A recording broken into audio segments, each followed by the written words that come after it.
Did we lose D? Oh no. Did we lose Dean? No, we're good. Oh, hi. She's just roasting. Hi. Welcome to Critical Misses for the evening.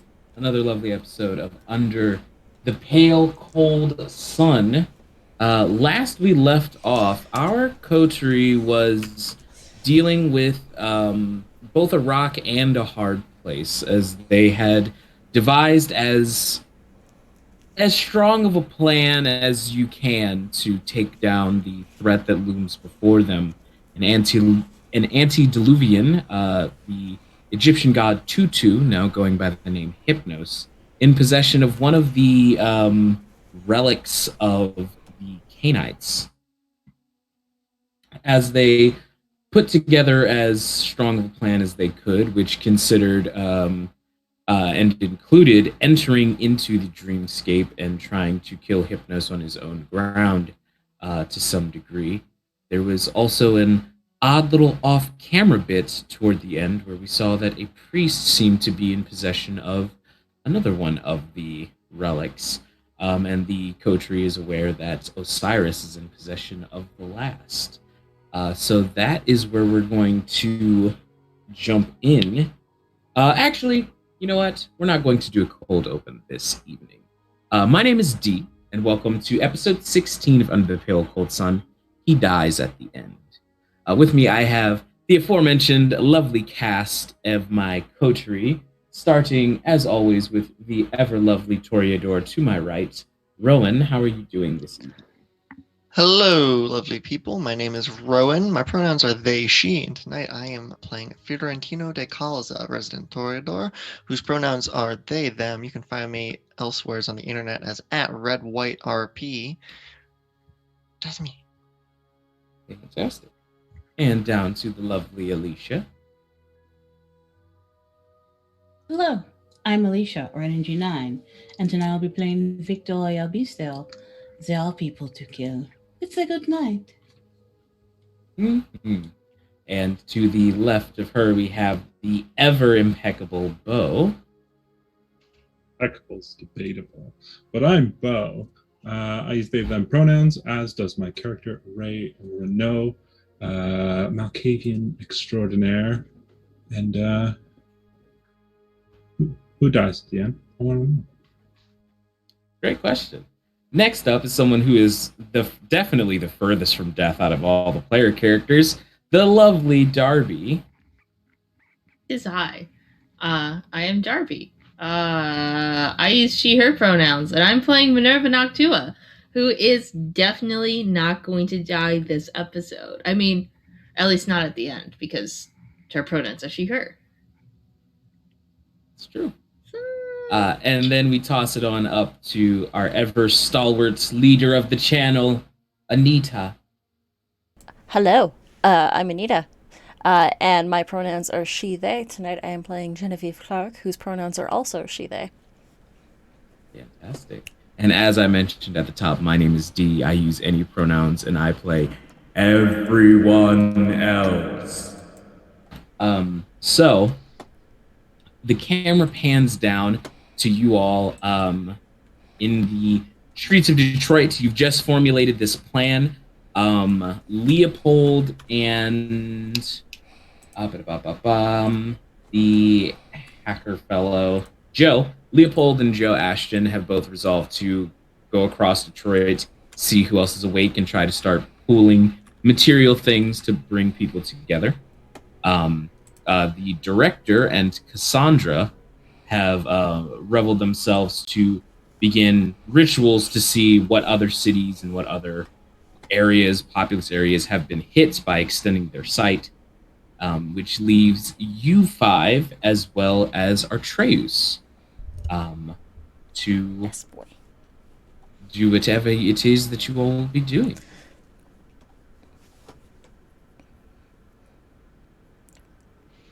Now, we had talked a little bit about there were a bunch of extra relics that I believe Osiris and maybe Oswin had.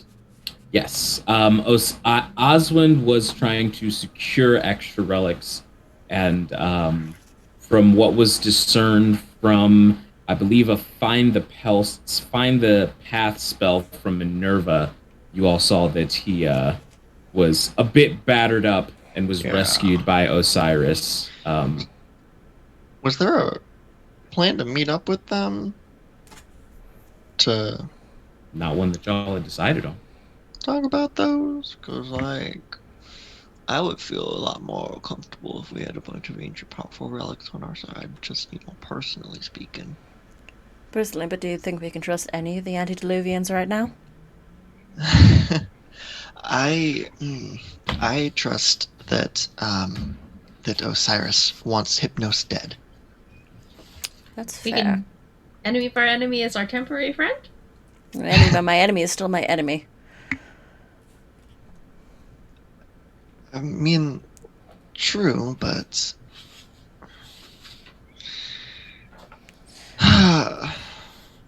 I But I don't see listen. another choice.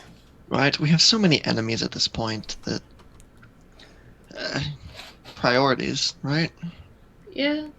At least some of the enemies at least kind of want us to do things and will not kill us. So There's something else that's been bothering me. Does anybody remember the demons that we've been dealing with? Oh, vaguely, yes. That's a good point. What's their stake in this, and whose side are they on?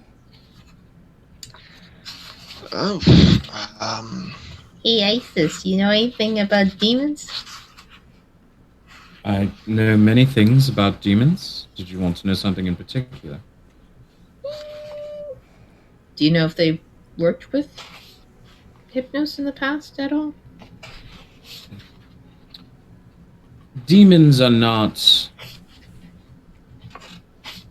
able to enact their free will amongst the material plane, despite what mortals may think. They are bound to only enact their free will on the hellscape that they call their home. So if you've seen demons in Hypnosis company, then I would imagine that they are spectators, much like the creature that lives in your friend's shadow. No. The only thing that can interact with the material plane are things from the material plane, to a certain degree. Who has a creature living in their shadow? Oh, that's me. That would be Oh. Charlie. Yes, I see. Understood. I thought one of the rest of us had something else living in their shadow and we didn't know. That would be deeply disturbing. A little I bit. mean, at this point, why not, right? But what about, what was his name? Julian? Julian.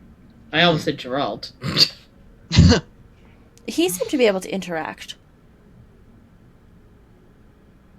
I suppose I should expand my meaning for your friend's understanding.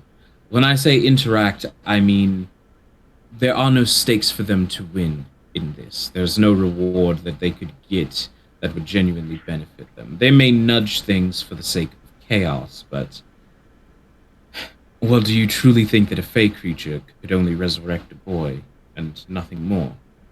If a fey creature wanted to warp the very reality of the material plane, it's well within their power to do so. And the same for a demon. The lives on the material plane and the manipulation of them is not an extraneous use of their power. Now, granted, the dreamscape is not the material plane. And if you plan to venture into the dreamscape, then the demons may have some interference to give. I'm not entirely sure, but if they've been watching on the material plane, then I can assure you that they've mostly been doing only that. Any help we could garner from them, they would ask a soul or a bigger favor in return. And That has been established. Who's to say they don't have a stake in this with on Hypnosis' side? It's just something that's been bothering me. Julian gave us the boy to give to Charlotte. Charlotte ended up dead. Julian and some others were seen on the boat, covering their tracks, it seemed. or delighting in what they were watching.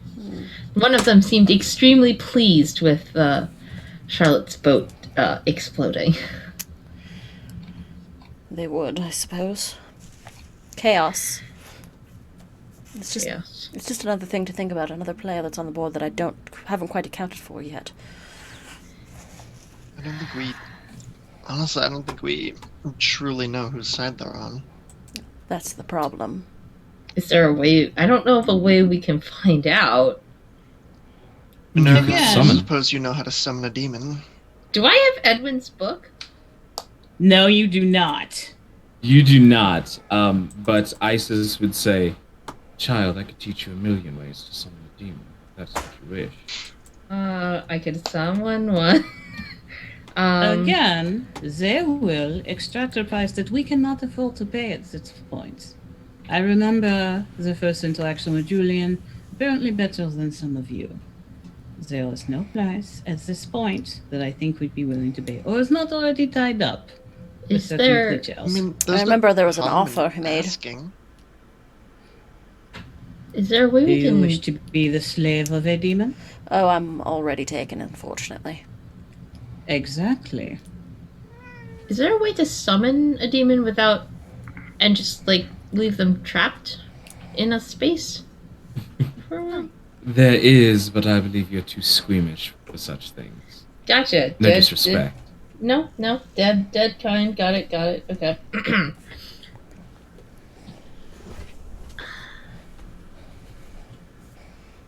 Hmm.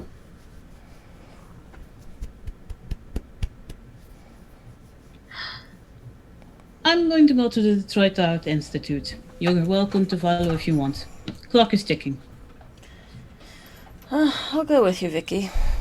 Are we going now? What else are we going to do? Do we know a better time? After we've acquired powerful relics to aid us in our From cause? where? Oh. I'm just. Oswin was picking one up. Osiris picked him up as well. To be clear, I don't mean let's go through the mouth of the wherever right now, but the Art Institute was a kind kindred stronghold for quite a while. Perhaps there are things there. That's why I wish to go, and I think it is more That's- productive than Yeah, sitting that's here a fair point. and waiting At on least- demons. Cool. Understood. Right. So you all pile in the car and head off to the hollowed out and crispy Detroit Institute that is currently under renovations. As you arrive, it's more than easy enough for you to get into here, and there's a part of it that's a little odd as you're walking in.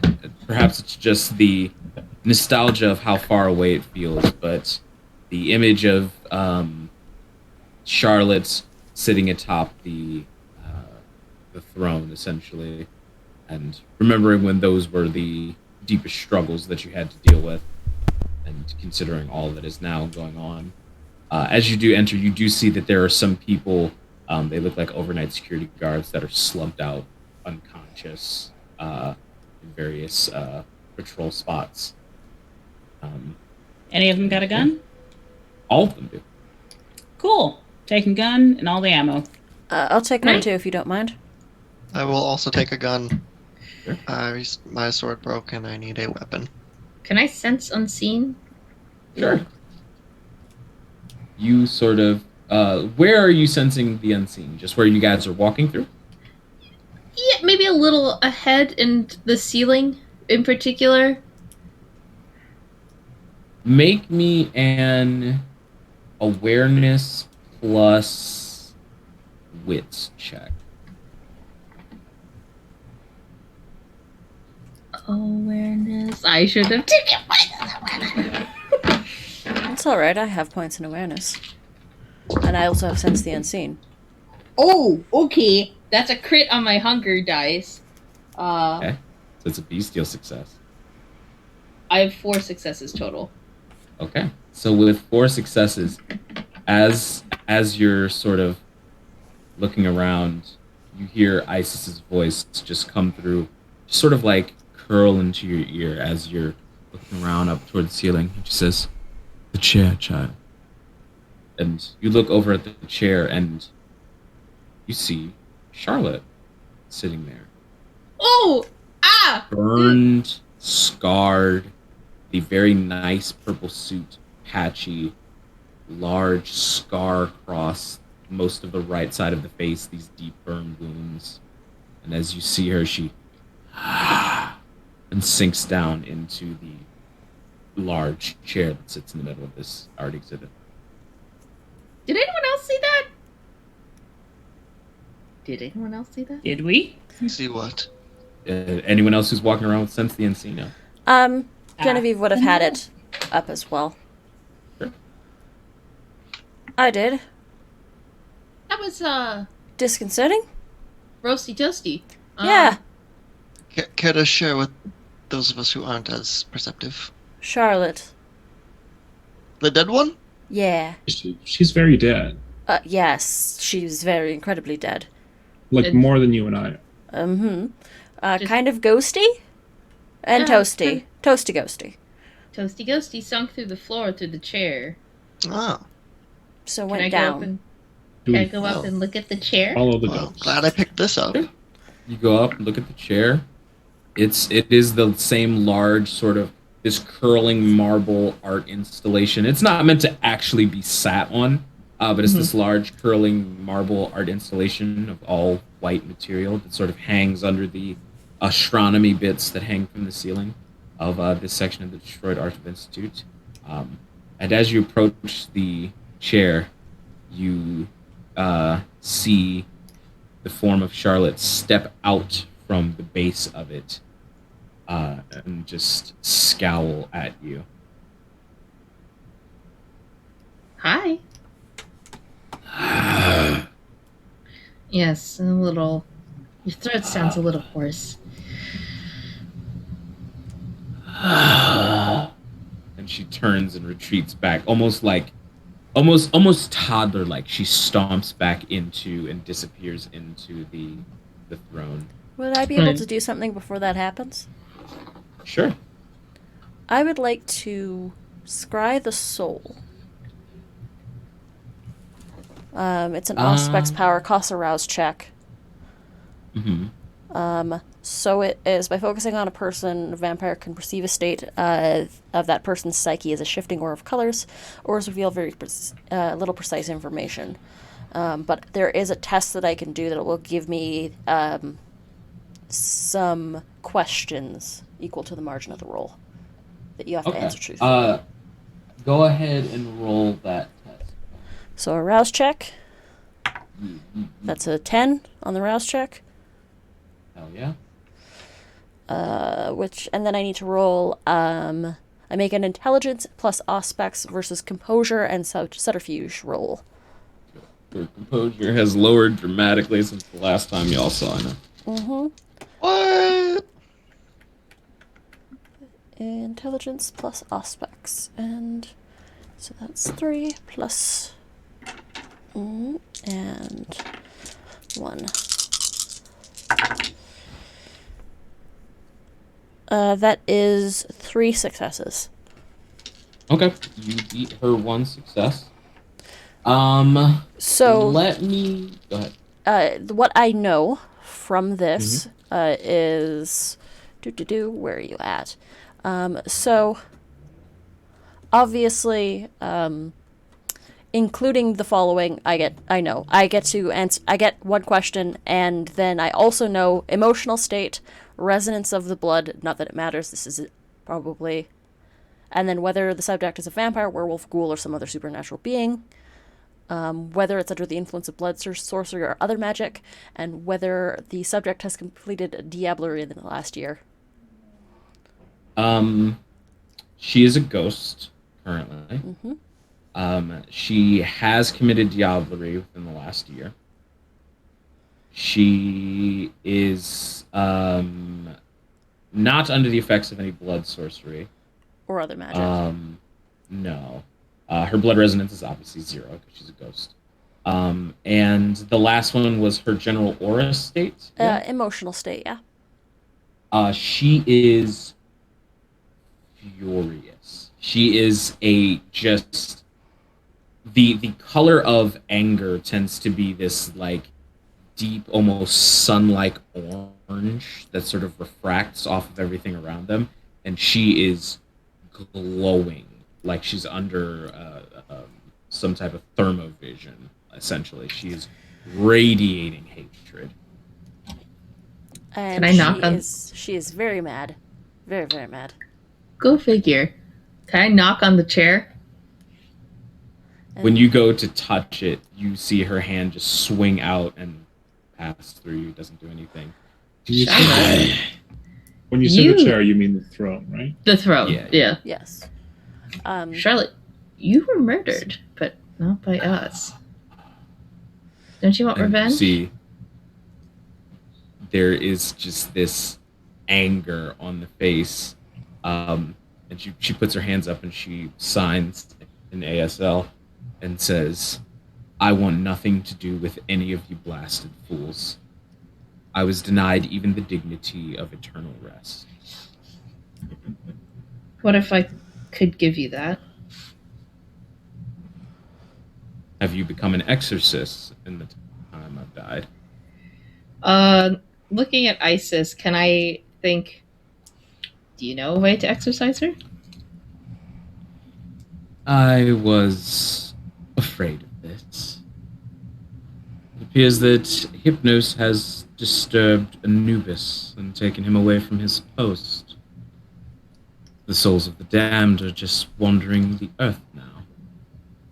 Wonderful. I could exorcise the girl, but I would have to leave you, as I would have to escort her personally to the gates, and you'd be without my presence until I return. So you don't want anything to do with us. I'll sign back. You don't want anything to do with us. Would you like revenge against the person that did this to you?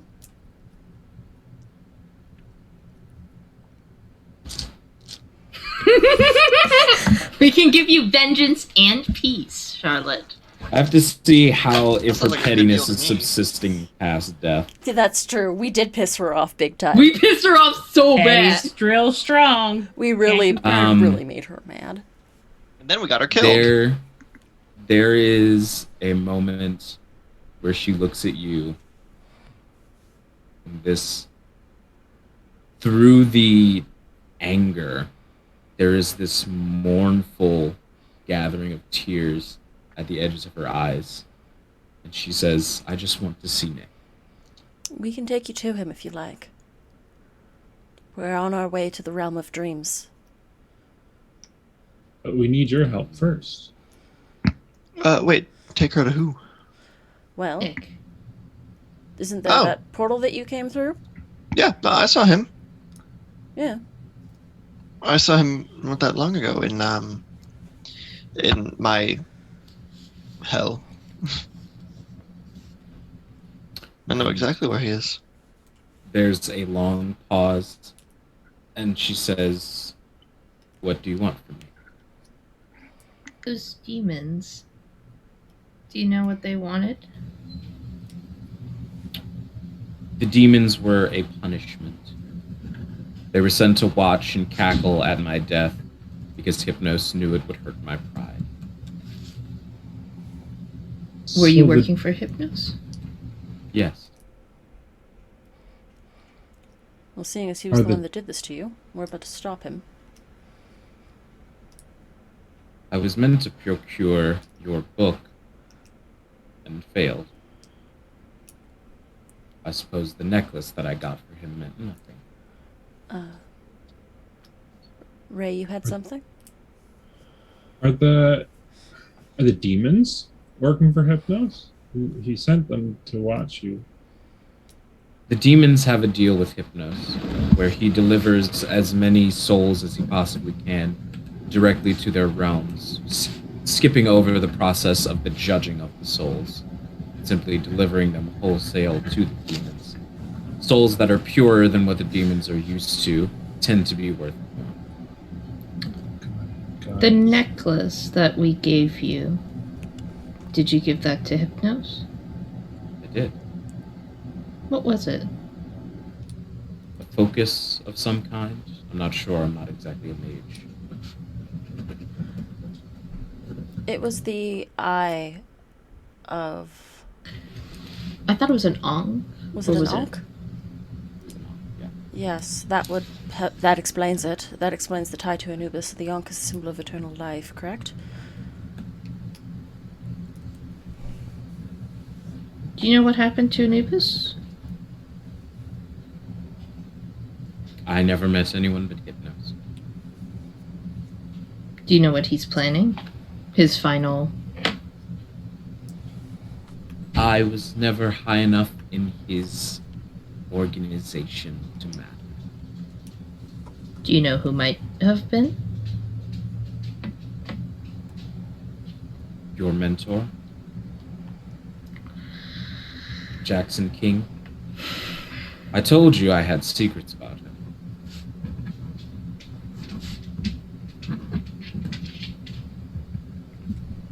Anyone besides 2 dead people? I have bad news for you. Gotcha. Hypnos makes a point to kill people when they've outlived their usefulness. Speak, D. Use words.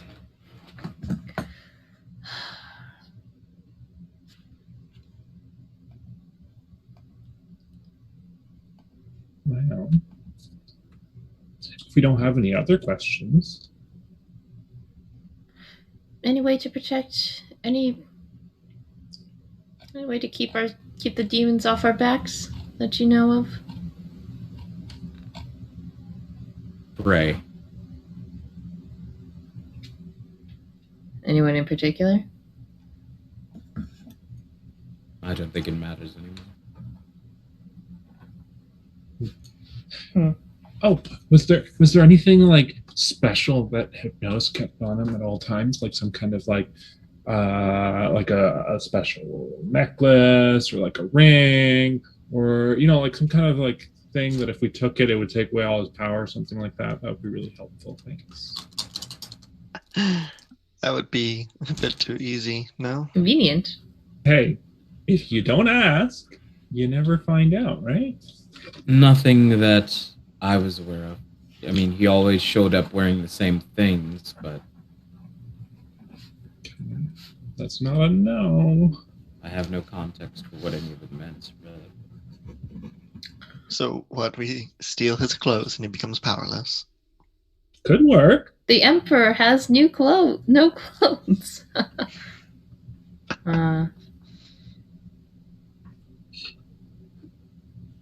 Listen, we don't have very many options.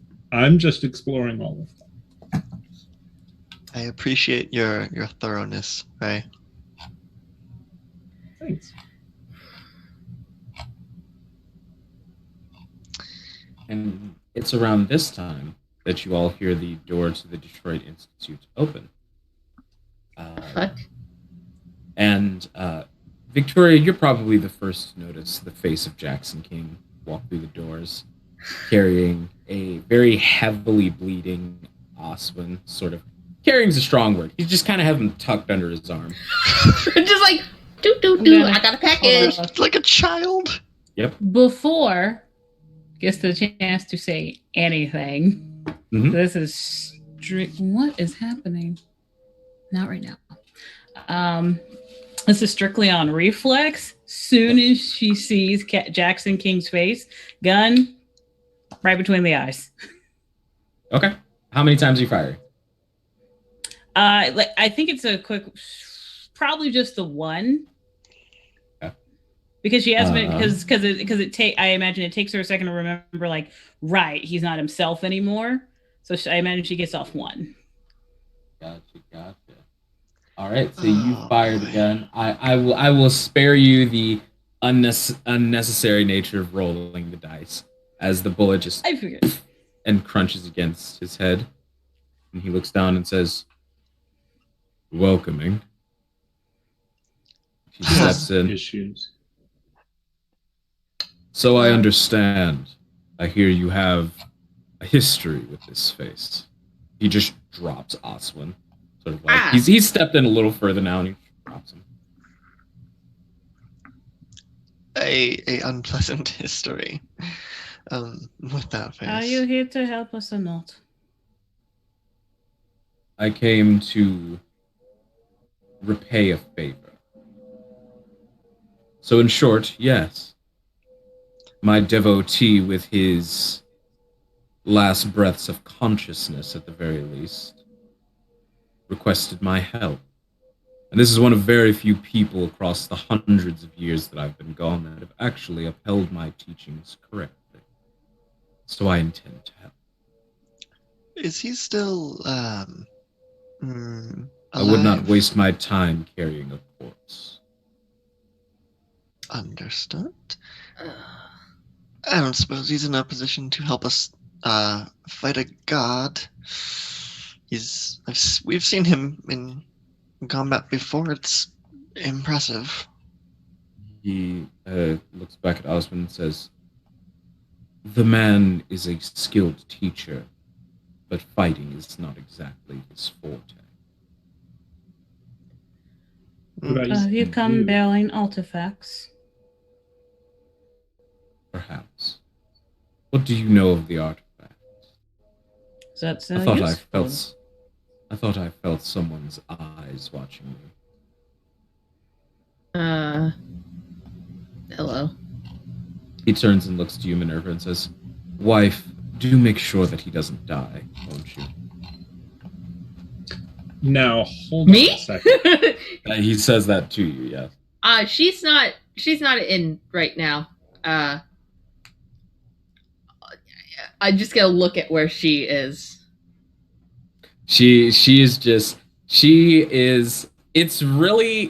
It's almost like sickeningly sweet because she's just looking at him. And she doesn't have a face of like pure adoration. She is looking at him like, this motherfucker. Like, why are you being this dramatic? I adore you. You're adorable. And is just smiling. For some people, that's Ray, the what were same you saying? thing, though. Mhm. I says, you want to help me help him? Fine.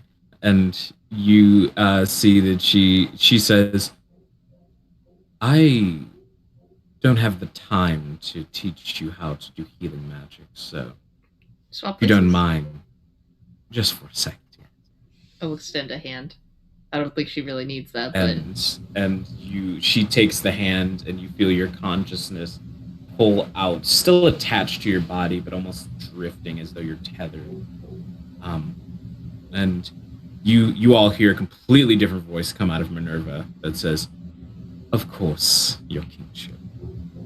She walks over, and her hands pass through Oswin's chest, and there is this dim red light that comes from the wrists, and Oswin sort of as she withdraws her hands slowly, flicks this sort of black ichor off of them, and says, "How goes the search? While I am enjoying this young lady who I'm borrowing, I do ache for my own autonomy." And he says, "Well, unfortunately, we have to resolve a children's squabble first, it seems. Patience." And she says, "You and your damned patience." And then is shunted out of Minerva's body as you're pulled back in. Oh, honey, that is all kinds of freaky. So cool. very interesting.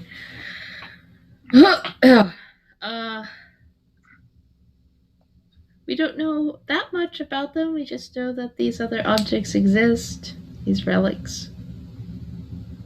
Hopefully they give us enough of an edge to put Hypnos off balance so we At least- can I'm sorry. abscond You- with that scepter of Give his. you more of an edge. Well, you said you were here to assist us. I assumed that. You're intending to attempt to wield these artifacts, children.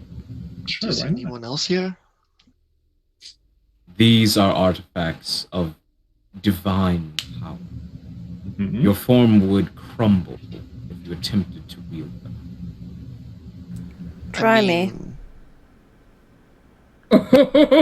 Yeah, no, they'd probably be okay. And I've already died once tonight, so.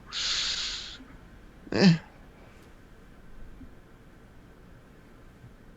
he looks across all of you.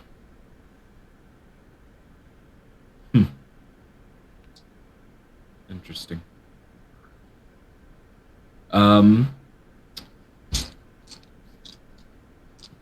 Look at Genevieve's shadow. He's gonna look at a lot of things. I can show And he sees a lot of things too.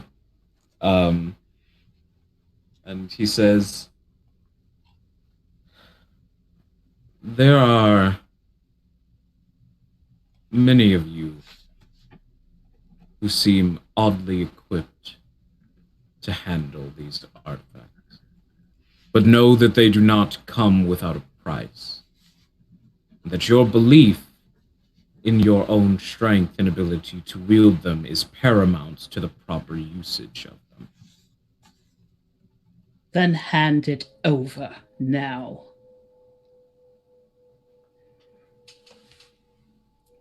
Victoria is See. very confident.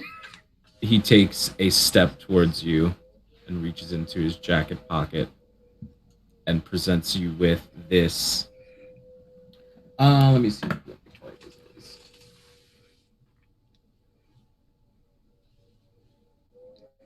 Victoria, you are handed this small, it almost looks like a golden, trying to think of the word, like a candelabra, but instead of a candle on either side, it is just a small set of scales. And as you touch it, I need you to make a willpower plus resolve check. Ooh, plus something. All right, that makes it better. Okay. Give me a second. And I don't have a mouse pad, so I'm going to mute real quick while I'm rolling it so it's not super loud on camera. I see D No. has chosen my two best stats for Give this us roll. the ASMR clicky clacks. Not everyone's going to roll the same thing. You have any idea how loud that's going to be? Clicky In fact, I clacks. think, Okay. Victoria's going to be the only one that rolls. Oh, that's a lot of successes. 1, 2, 3, 4, 5, 6, 7. 7. Okay, so you just barely succeed with 7. And you feel the weight as you touch these scales. You feel this weight threaten to crush you underfoot. Osiris takes a step back, and you are brought to your knees by the weight of this. But you feel, as you feel the scales weighing the sins of your life in your hand, you hear this echoing voice. It doesn't have an actual voice. It's almost like a thought that's always been in your mind that has just came to the surface, and it asks, can you bear the weight of your own sins? And you go from one knee to your flat feet, and you stand tall with this in your hand, the entire left scale draped in shadow with the tiniest, faintest sparkle of light in the right scale. And I believe you have your answer. I look at nothing. Steps away with it. And you see that Osiris sort of looks you up and down and says, very well. Then he turns to Fee, and he pulls out this leather-bound tome that is inscribed with runes that you've seen in a lot of Minerva's books before. Um, it appears magical in nature. It even has this slight glow to it. Um, and before he hands it to you, he says, "Your unlife has already expired. Yeah. You are tethered to this plane by mere force of will, which is a resource that this book pulls upon. So I would use it sparingly, and Right. trust that it is indeed that of Toreador's." And as you are handed this book, um, if you flip through a few of the pages at all, you begin to notice that you were assuming that they would be spells, perhaps, but you begin to flip through it and you realize that it is poetry. And as you continue to flip through it, you see that most of the poems are, well, all of the poems are written in Arabic, and you see that they are all signed by Cleopatra. While I appreciate the gesture, I do not read Arabic. And he sort of looks at you and says, "Do you write poetry?" I do. Then you know what the words say. Close your eyes to this place, to these people, to these troubles, and think of what you find beautiful in the world. And as you are there with your eyes closed, what does Fee picture when they need to picture something beautiful? Fee will picture the kind that they know in their that they have in their have or have had in their life, and their ability to make choices and be faced with the consequences of those choices, good or bad, and how. So as you focus on this and you reopen your eyes, you all see that Fee's eyes are glowing this low purple light and that their pupils are gone. And you see the words on the page of the book very clearly say, "I could feel it in the air. Those final words I heard from you signified when I first realized my love of dark clouds, fast heartbeats, and distant memories over rolling thunder, almost as if to place an affirmation that the end was upon us. And then a darkness grew, and I was less and more, and hollow and fulfilled, and weak and stronger than ever. As I became worse, I was better than ever. The irony of hating my hatred I embraced. And who knows? Maybe one day we will look back and this will mean nothing. But tonight, it is everything. And it is titled Dark Summer."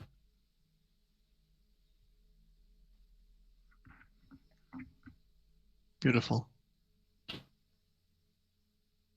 You can read the contents of this book.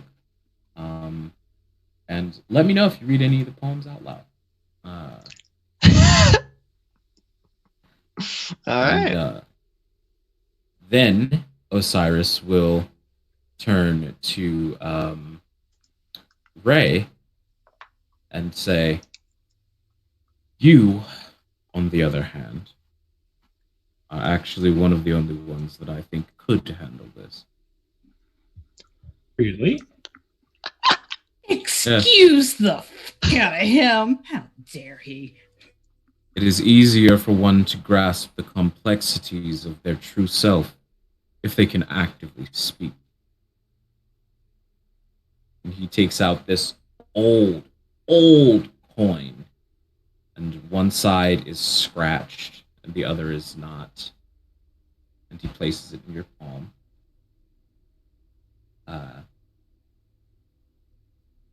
And he says, This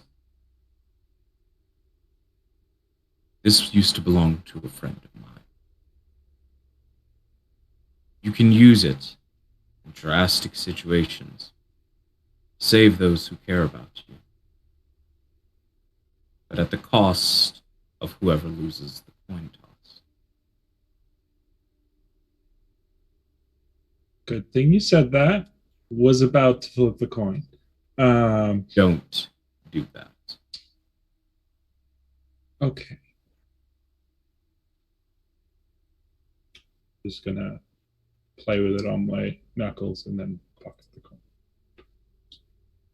All right. And then he will turn to Genevieve and he will say, You understand that you are cursed, yes, child? Yes, And you accept this? I have to. No, you don't. And yet you choose to anyway. You talked about having faith in yourself in order to wield these gifts. I don't know if it's so much faith in myself as faith in my story. And the fact that my story will not end until Hypnos' dust cast to the wind. And he goes into his bag and he pulls out this. It looks almost like a fan. It doesn't. It's an odd piece to have Egyptian design and calligraphy to the edges of it. Almost as though this one was made more recently than the others. And he hands it to you. And he says, Be careful. When the sun shines its brightest, who knows where your shadow may run to?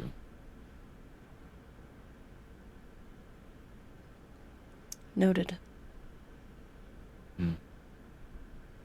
And then he turns to Minerva. And he says, You, my wife, has shared much about you.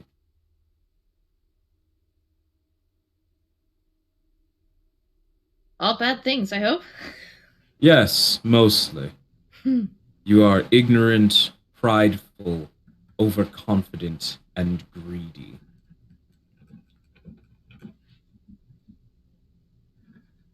And he steps towards you and just stares at you and says, I have nothing for you, child. You already have the greatest boon that was ever bestowed upon me. And he gets real close to your face. And if her soul should be lost because your material form is as well, your soul will never know a single moment's peace. Did not realize that she could perish with mine. There is much that you all don't realize. I suggest you embrace that fact.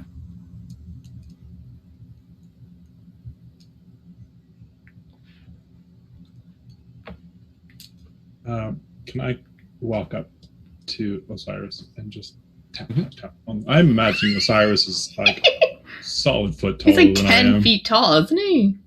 He is taller than Jackson was, but he's not 10.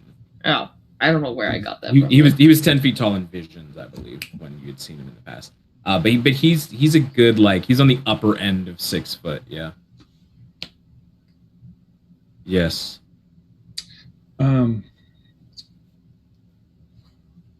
Ancient god or not, don't talk to Minnie that way, or I will not hesitate to use this coin against you. Okay? And you see for the first time a smile, just ever so slightly, creep across the face of Osiris. And he says, "Children." He turns and says, "I'll be monitoring your progress." Glad we have an understanding.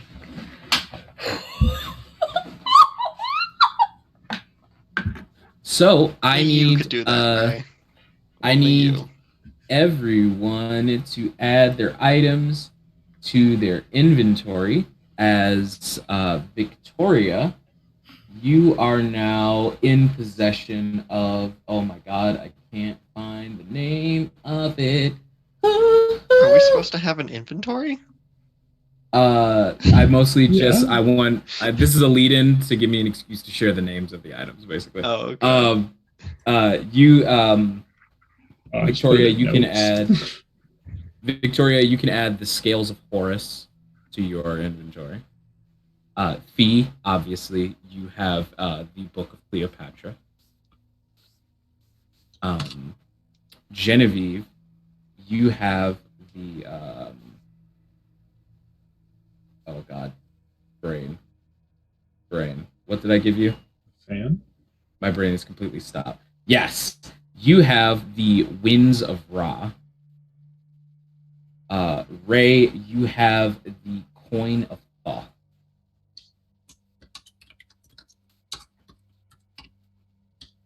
And then, of course, Minerva, you have Wrath the of Osiris. You have the Book of Isis. So technically, you got yours a little earlier. Little. Like episode 2? Yeah, you know. Well, Because little episode earlier. 1. Yeah, true. It was the end of episode 1. So you all have these items, and you watch as Osiris leaves. Oswin stands up, sort of ambles his way over to you, and says, "I'm glad to see you're all okay." just psychologically got destroyed by a god. He is a bit of a dick, which I guess I should have expected. All Yeah, you things worship the god. considered. Yes, more his teachings than anyway. How does it feel to like meet your idol or whatever? Ray, I have to be entirely honest. I'm really fighting down a panic attack about the whole thing, so I'm just going to. I shouldn't keep talking. I shouldn't keep talking about it. It's just it's a lot. I can say that much. It's a lot. Well, I don't say too much because his wife is right here. So, you all, I am an idiot. There was one more artifact. That would have happened. I am forgetful. Okay. Osiris also after that, I forgot who was with you, would take off a crown and will place it on Artreus' head and say, "You will know what to do." And then he will exit and all that other stuff. Victoria doesn't say it out loud, but she definitely thinks just like, so he gets a crown? There's still some Jackson King in there. Okay, that's fine. Once Osiris leaves, she's like, should we have asked him to stay and fight with us? I It's don't not just concern. think he'd really want to. Right, but I mean, like Ray said, don't know unless you ask. Huh? That is true. So the plan is what exactly? Go in the Hellmouth. Venture through the Hellmouth and Murder Hypnos. Well, Defeat steal Hypnos in the his realm of dreams. Which is, staff. Was our goal not to just simply take his staff from him for now? Why not both? I mean, Get him personally, Moses. I'd be happy with murdering him. I mean, I would as well, but I have a distinct feeling that he'll be at his strongest in limbo. Well, if we get his For staff, better maybe it'll make it story. easier to kill him. We just bonk, go to sleep jail. Anyways. Sure, yeah. I mean, how badass would it be to trap Hypnos in his own realm? Like, that makes for an excellent story. That would be incredibly badass. You're correct. I just want to make sure that we're all on the same page going in. That we all have the same goal. If we get the staff from Hypnos, fine, but I'm taking him out if I can. Seems solid to me. Said there was like a little speck of white on the other side of the scale. What's that? You said there was like a tiny speck of light on the Yeah. other side of the scale. Mm-hmm. Tori's gonna pull out her phone very quickly, type "I love you too," put it away, act like nothing happened.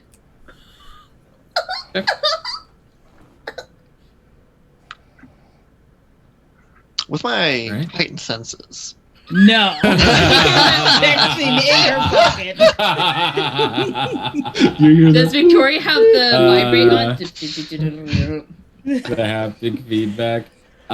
So that was a joke. No, you it's fine.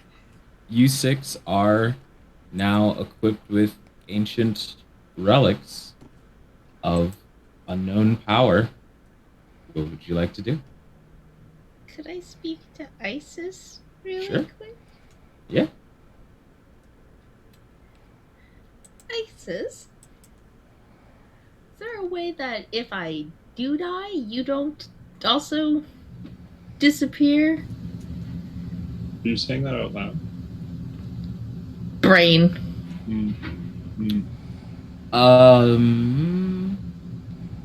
Not unless there's an available body nearby. You couldn't just occupy mine if I. I don't believe that you're quite understanding how Hypnos will kill you. If you die, there won't be anything left to offer. And if you were to guide Charlotte's soul now, would that help cushion you from whatever could happen now? I will, to guide the soul of the specter back to the gates and through them, I will have to wander a path. It's a path I know, but I will still be a wandering spirit.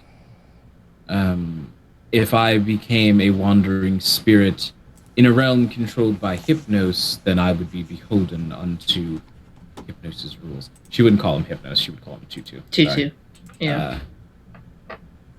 I would be beholden unto his rules, so makes it a bit harder to make our way back. Unless someone somehow came across my book again.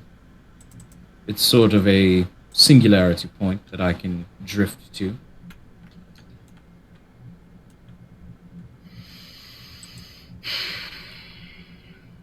Is Petal around? Petal can be in the car. Sure. Can I give the book to Petal? Meow.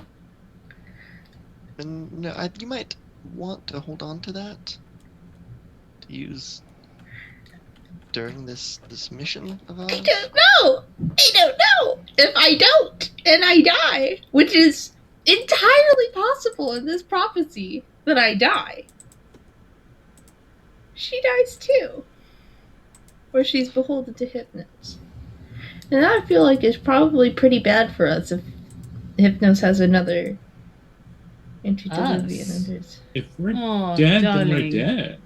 He Right. threatens you, not us if Isis goes away. Yeah, if we're dead, then we're dead. Like, Yeah. Minerva, keep the book, please. Okay. Oh, Petal. See you around, baby. No. And we can bring the cat with us. That's Thank you. I don't want to bring the cat with us. I feel like Petal should be safe and protected. And isn't. Am I incorrect in assuming that the cat is Isis's familiar? is Petal Isis's familiar? I thought Petal was just like a. Oh, okay. Yeah, No. this is Isis's familiar. Then the cat is obviously under Isis's protection. Can I bring the cat? We're bringing the cat to hell with us? I mean, Mm-hmm. Yep, alright, sure. Well, come with us, Petal. the solution I remember. is I that remember if- watching this really great movie, The Mummy, and there's a whole thing about how cats are like the defenders of the underworld or whatever, and that was why the mummy didn't like cats. And so if you kept a cat with you, it would like defend you. So maybe it'll work like that. Great movie. Hypnosis kryptonite is cats. Could be. Again, we don't know. Why not try? I don't know that Hypnos looks particularly like Arnold Vosloo, but sure, why not? Well, you want up? I can carry you. You want to walk? You want to walk or you want to up? It will jump onto your shoulders. Gotcha. All right, Charlotte, you want to come with us? We're going to your lodge. I think she will go with you, but she will say, I think I've had enough fighting against the will of Hypnos for an eternity, if you don't mind. Okay. Hope you find your rest. God's bless. So, you all make your way down into the Hellmouth? Yeah. All right. For those of you who have not passed through this very... It's gross. It's a gross hole in the wall. Like, the actual stonework beneath it is completely hidden under this layer of dark purple, fleshy material. It's humid, as though there's like a cave system down here. As Fee steps forward towards it, though, it very eagerly will open. Oh, gods, I forgot how much I hated sweating. It sweats. I'm sweating! I Ah. sweat now! Don't like it! Yes, I don't miss that. But the breathing was bad. So, you all cross into the Hellmouth, and you feel... It is an odd sensation. It is like, as you cross this threshold, there's part of you that lulls to sleep immediately, but you never stop walking. Genevieve, are you in front of or behind Artrace? I would tell Atreus to stay behind me. Could I grab Minerva's hand before walking? Sure. And as you all enter, you enter back into this very brown, foggy exterior with the ground sort of curving and bending at odd angles, trees suspended in the sky with roots spread out across everything. Fee, you notice that you all didn't cross the Rainbow Bridge. You're here again. You're in one of the domains. This looks slightly different than the place with the mountain, but This is different than last time. Right, last time I was here, there was a big rainbow bridge, all Norse style, and then, well, one of your, whatever your hell is, mine was different than this one. So then again, we might be in limbo, right? That's where we're headed, Hypnosis domain. So what you're saying is the one advantage of knowing where we were going, we now don't have. Bit disappointing. Couldn't have put it better myself. Awesome. This is all about willpower, right? So as long as we are determined, it doesn't matter. Let's go. Yes. Well, last time I was in one of these places, I sort of just, as you said, I willed myself to be somewhere, and then I was. Until I got to the mountain, then I had to talk to the giant snake.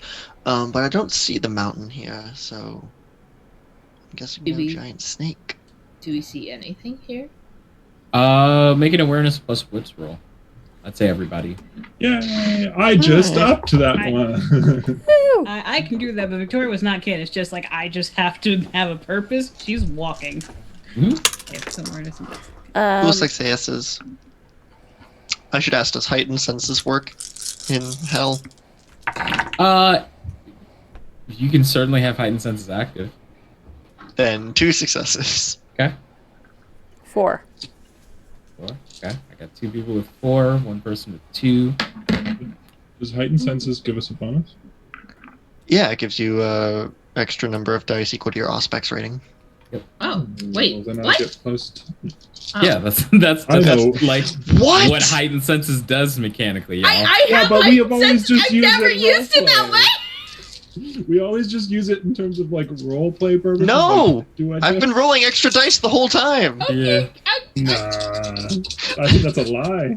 Fucking Bo. Nah, no, you haven't. Get out I of disagree. here. 6. Okay. 2, 3, 4, 5, and I get to roll 2 more because apparently heightened senses Victoria, what'd adds you to get? that. So hypothetically speaking, Uh huh. you know that saying, "Often wrong, but never in doubt." Mm-hmm. All the dice rolled the same number. Mm-hmm. There was not a 1, but it was not a Okay. success either. I got all 4. God bless. Okay. How many dice? So Only 3. 6, 6, 4, and a 2. With a bestial success. My 6s. You all. Let's start with 2. Fee, as you are trying to, you instinctually activate your heightened senses, trying to seek out things in this place, and you begin to hear these voices, this wailing, these sorrowful. Some of them are angry, just on the wind almost. You hear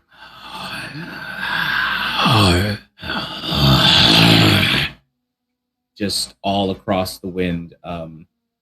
And as long as you have your heightened senses up, that is pretty much all that you can make out are the souls that permeate the air around you. Turn that off then. Gotcha. For Genevieve with a 4, you notice my 6s also notice this. You notice that there is a collection of what looks like people in like the vaguish distance, or people-shaped objects of some kind. And then for my 6s, you actually notice that those people-shaped silhouettes are not moving. They are stark still. I'm gonna turn to Atreus. You alright? Did you make it through okay? Yeah, I feel weird. This place is, oh boy. I'm gonna stay close to you. Please do. Don't leave my side. And what would you all like to do? Point at the stark still people. Yeah. Also, as Ray does that, and Ray sort of tries to get everyone's attention, you all see 2 of them. And they're both pointing. At us? No, they're pointing off Ray? toward the statues. There's 2 rays. Oh. Mhm. Oh. One hair up and one hair down. Mm-hmm. Ray, there's So Ray. one pigtail right now. I got this. I have Ooh. actually Question. perfectly. Do they both I have have a another coin? pair of glasses. Yeah. Whoa! Mixing and matching. Do both rays have a coin? They'd have to check.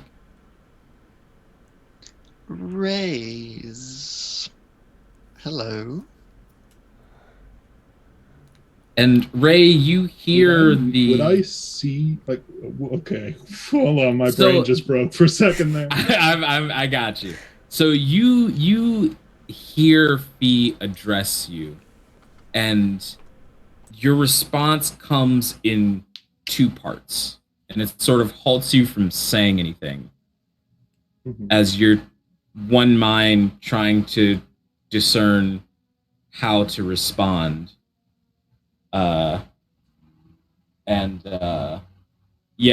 There's just this moment where you sort of look at Fee and you go to respond and just stutter as your brain just like halts at the oddness of this. So I can see myself. Yep. I think we would just kind of mirror each other for a minute.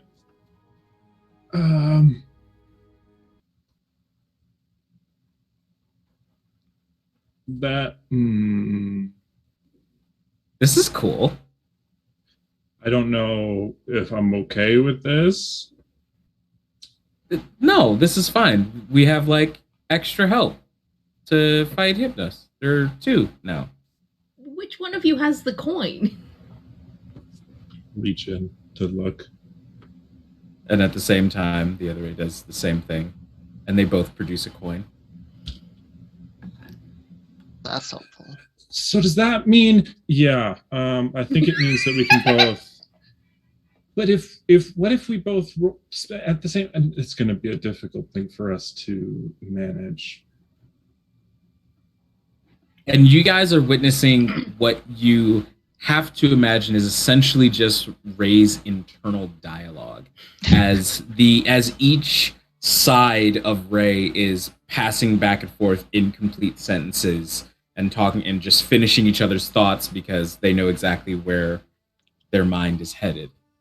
I really wish we weren't busy right now. So many ideas.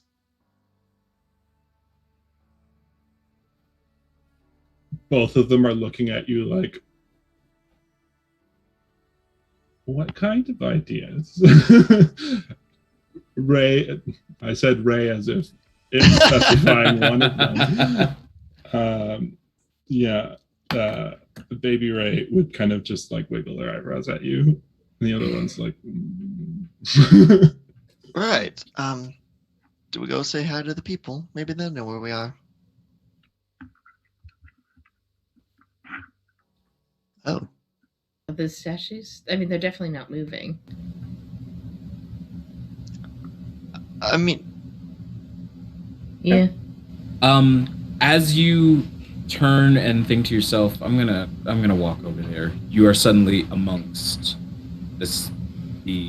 and they are indeed statues, some broken off at odd angles, missing chunks of shoulder, abdomen, or entire limbs in some cases. And you see this long stone table, and at the end of it, you hear a slightly rattling sound as the humanoid top half of a woman slithers towards you with a snake's bottom half, and this ornate, perfectly created mask is placed amongst the face as she says, "Visitors, unexpected.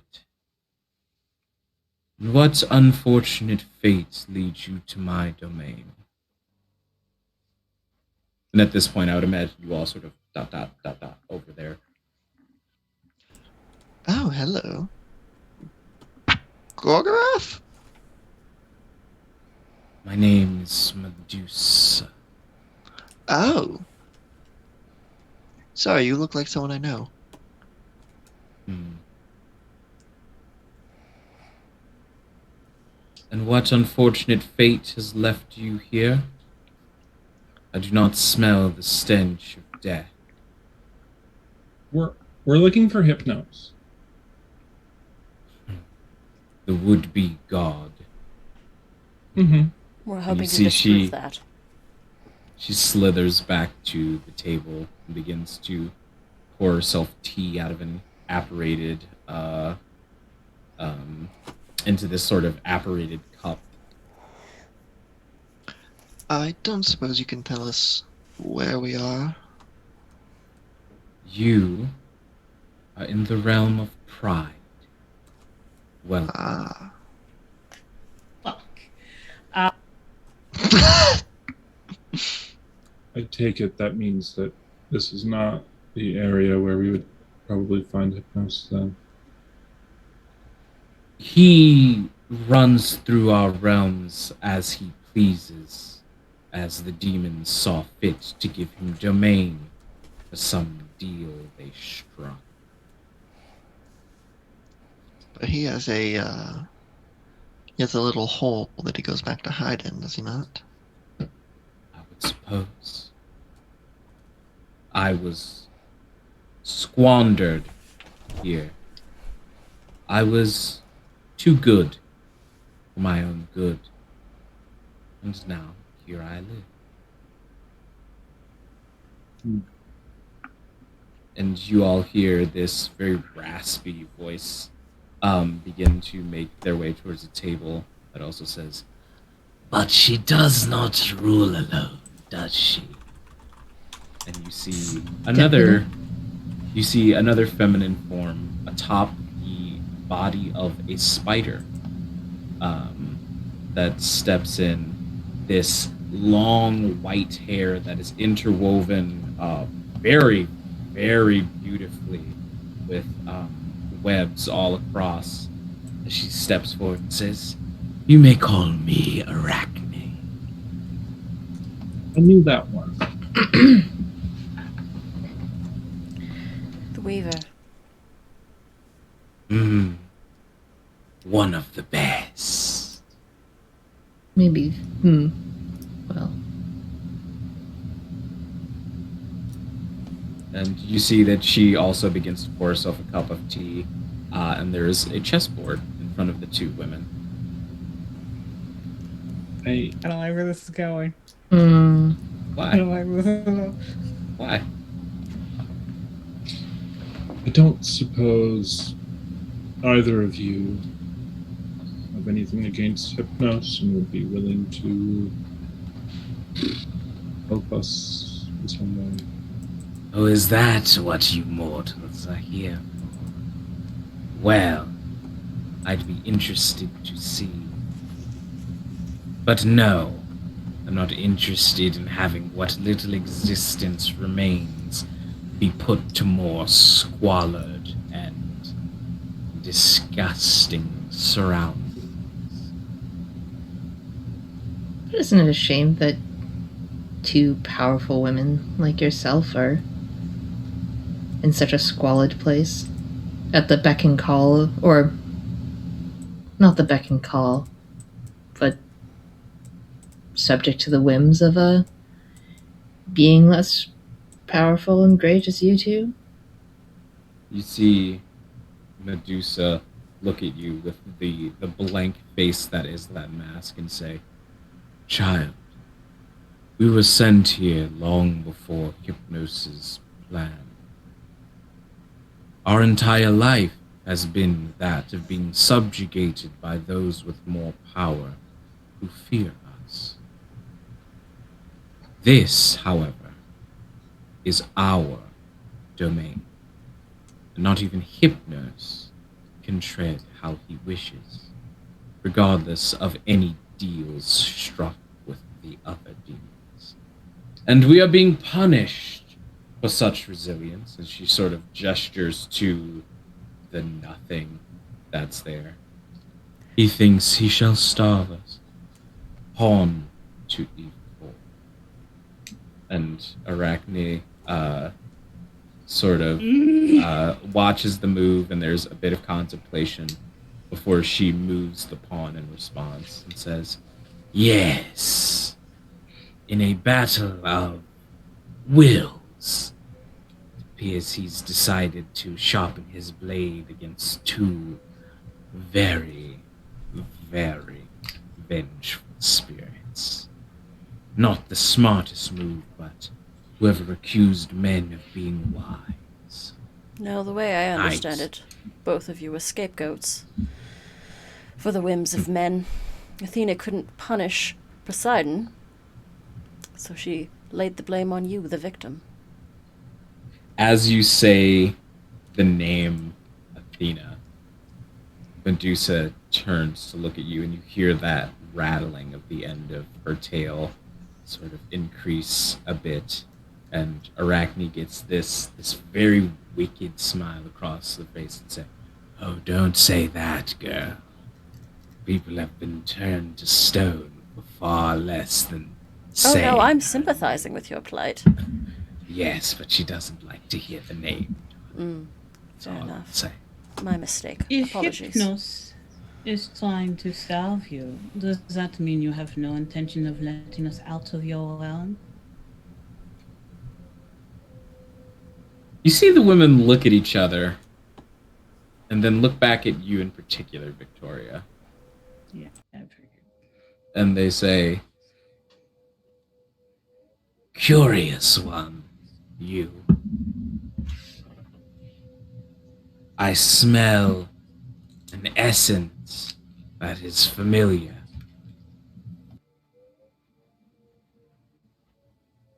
Tell me, girl, are you prideful?" You have to be to our clown, don't you? Good.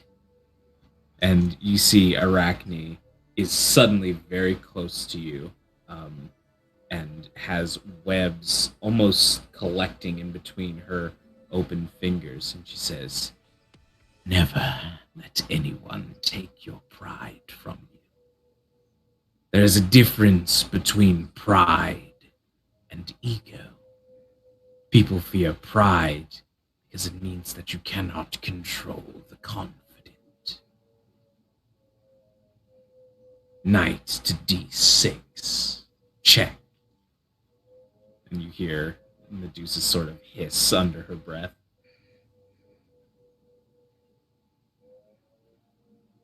Before Arachne returns to her chair and says, "You all can pass through here freely under one condition. You will make the pretend god suffer." Greatly. Easily done. We'd have Um, a better chance if you gave us some kind of boon, something to help us on our way.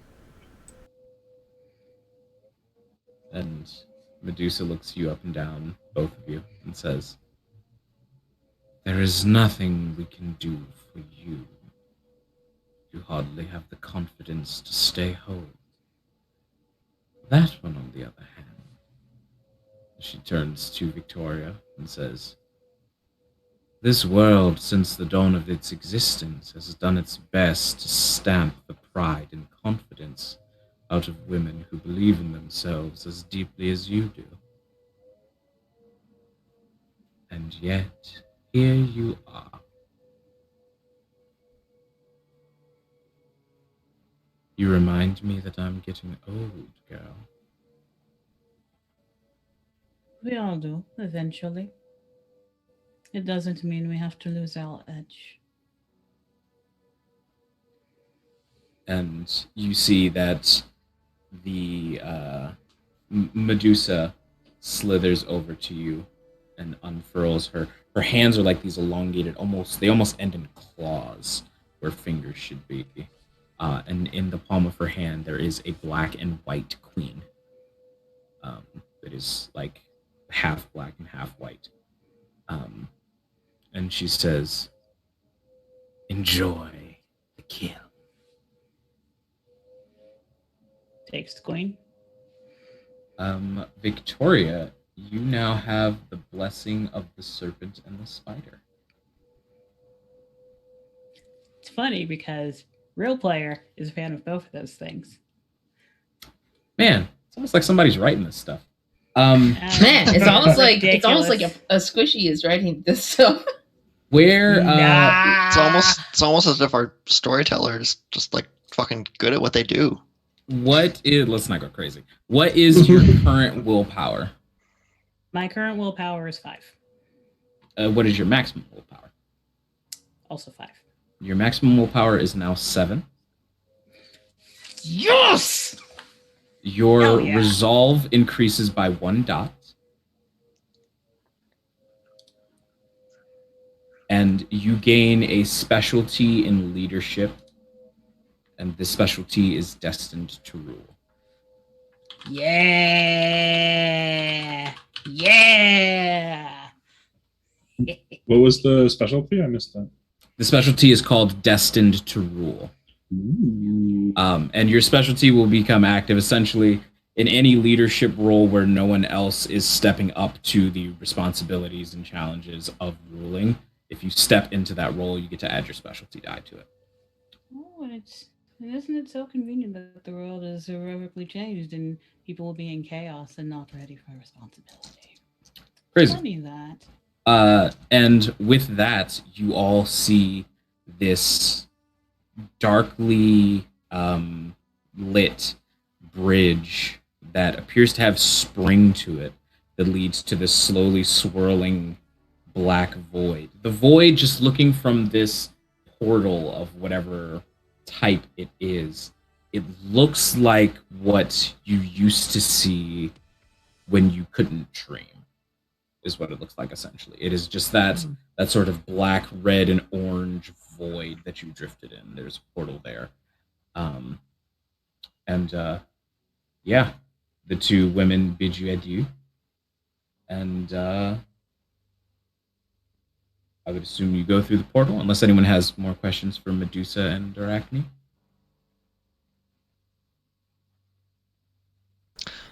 No. Before we step through, I'll just be like, Fee will say, not to be a walking cliche or anything, but I'm glad I met all of you, even if I do still kind of hate that city. Declarations are for the dying, Fee, not the time. I died earlier today. You know, Yes. I'm actually a You little died. late. So I'm actually a little late on this. Ray would interrupt whatever you're about to say. Which one? Doesn't matter. It's both. And they would hug Fee. Hug back. Give Fee a little pat on their cheek. Oh, honey. Buck up, honey. It'll be fine.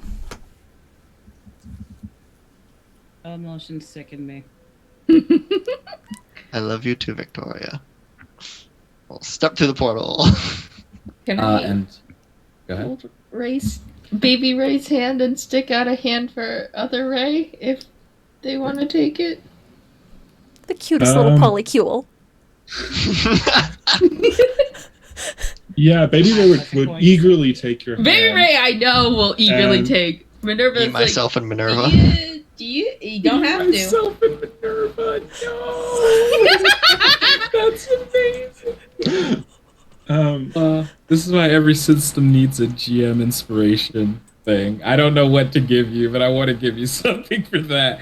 Me, myself, and Minerva is You can give me a point of fantastic. willpower back. An extra die to one a new roll. Restore a point of willpower.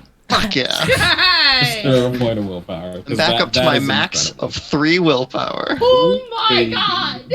All right. So, Ray would- as you would- all... Grab, but also kind of hold out their hand for everyone else to have a little. And as you all step through the portal as a coterie, you are emptied out into this um, very lavish place with high vaulted ceilings and very, what's the word? Ostentatious decorations. It is very bright, very loud in here, and you are in a place that you vaguely recognize, Fee. This looks like a redux of the mansion that you were in, but Hmm.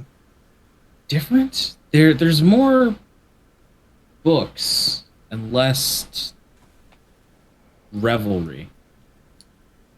I know vaguely where we are now. This is where I was first became conscious, I suppose. It looks a lot more dry than before, but It was wet before. no, I have a question. Yes. We seem to be going through every layer. Does that seem right to everybody else? well, What's the normal first layer of hell? Well, we just Or went through is it- Pride. Is that the first? well, sin? if we're back where I was before, the next up is sloth. But this looks more like something that our bookworm friend here would be interested in than me. Maybe It greed? usually goes pride, envy, wrath, I sloth, was gonna greed, gluttony, say lust. envy. Or is it? Well, Oh, envy. I'm getting Minerva- big envy vibes here. Minerva, you don't strike me as an Well, envy sort of gal. envy for the knowledge of others, perhaps? I've been told very recently I have many flaws and no good parts, so. Oh, hush now. And I told that person that I would kill them if they said It was that, so literally a god. Well, doesn't matter. Almost literally. we're going to kill a god now, so what's the Well, second one, right? Let's call her god. And it's around this point, with amongst the chatter, that you all hear this voice sort of call out from behind what looks to be one of the large bookcases, holding a dark blue tome that on the front of it says Minerva Noctua, and is stepping toward the group and says, "Oh, well, you're definitely an interesting one. Pleasure to make your acquaintance." And that is where we're going to take our first break for the night. Woo! Just for a second, I thought, that's what you were gonna say that's what we're gonna call our story. Just for a second. And that's it. We Who did died it. at the end? Yeah. That's a good question. All But of us. we are going to go get a drink, get some snacks if necessary. We highly suggest you do the same. Get up, stretch, and we'll be back with the second half of the penultimate episode, Under the Pale Cold Sun. Be right back.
And that's why you never leave your werewolves alone.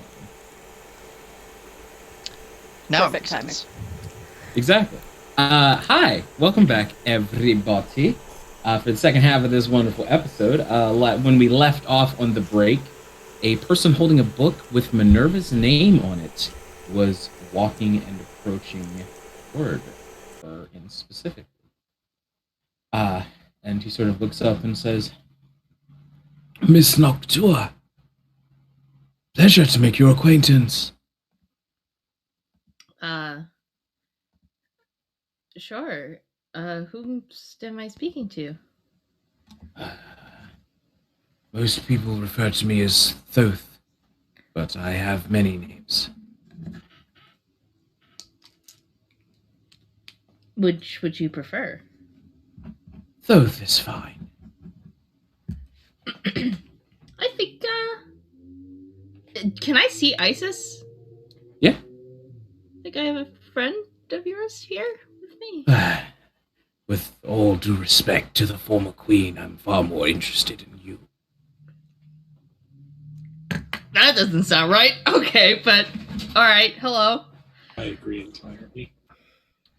So, I wanted to pick your brain on a few things. There was a time before you were sired where you were quite active in the social sciences, political activism, and things such as that. Do you find that the kindred community could be beholden unto such protests? That the lobbying would work the same way that it did for humans, perhaps? No, not really. Maybe. I think it depends on the court and who's in charge, because I feel like there's probably some courts that would just very easily just dispose of anyone who protests and have no trouble filling the ranks. But if you were to design the system from the ground up,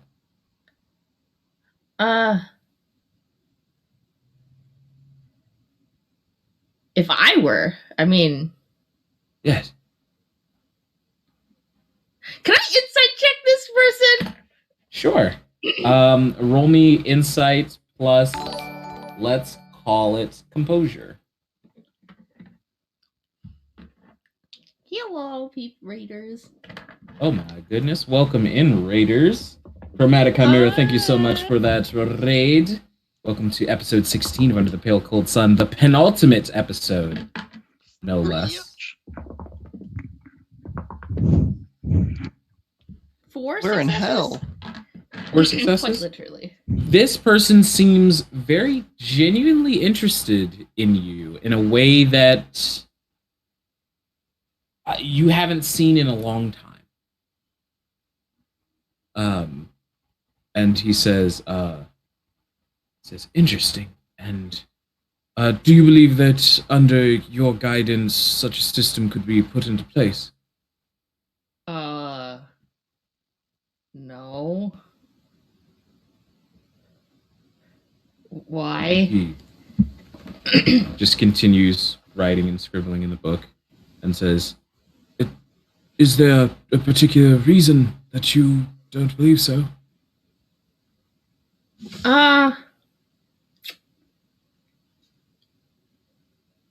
Yeah. No.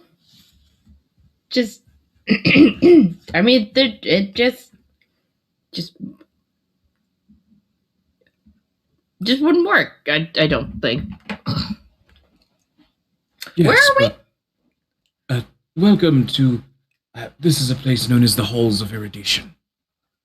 Sort of a bookkeeping space that I'm renting out from the current dominion of the plane that we exist on. In more explicit terms, it is the plane of wrath, which I feel is a wonderful place for my library to be kept out of harm's way, as it were. That's almost ironic. Exactly. No one would think to look for knowledge amidst anger. No one ever does. To be I've been extremely rude. Hello. Could Good afternoon, all. Hi. Hi. Hello. So I've read about each of you in sort of holds up the tome. So what's in the book? This is well, it's her life story. I've been writing it for quite some time, and I decided if I could get a bit of an interview, that would be a fun thing to inject in the midst of the book. It must be incredibly boring then. Oh, it's fascinating.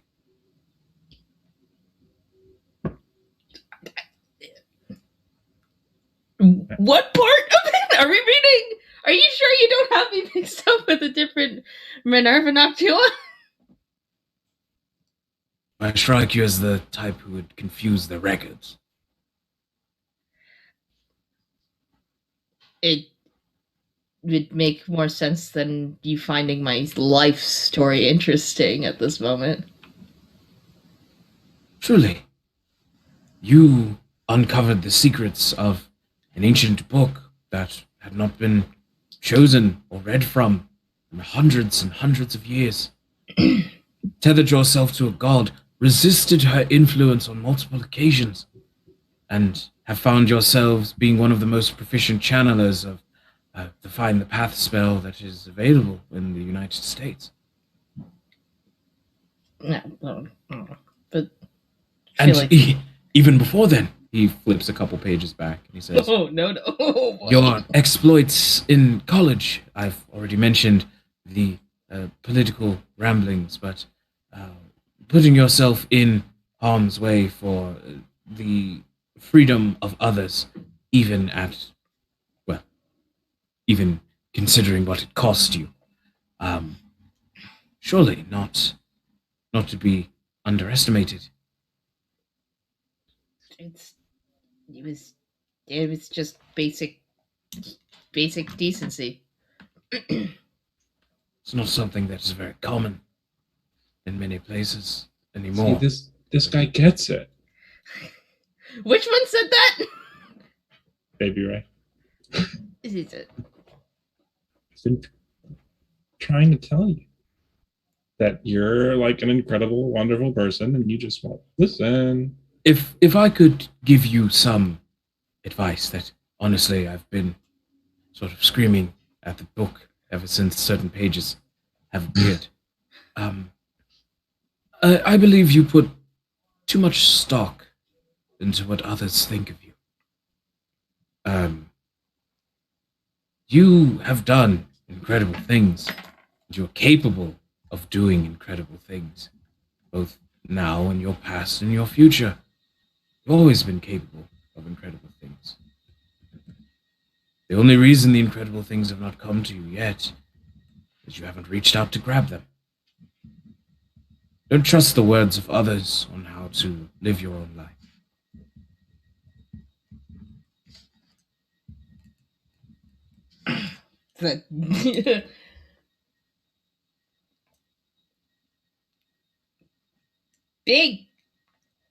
Big words. Just an author's opinion.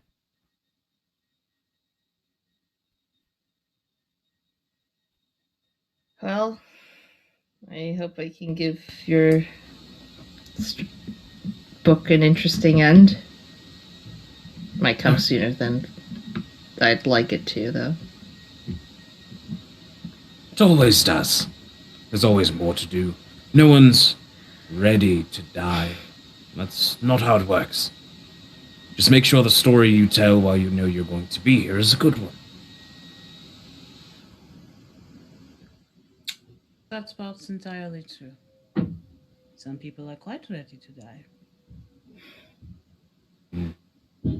I think some people think that until the Reaper is standing in front of them. You just have to wave hello.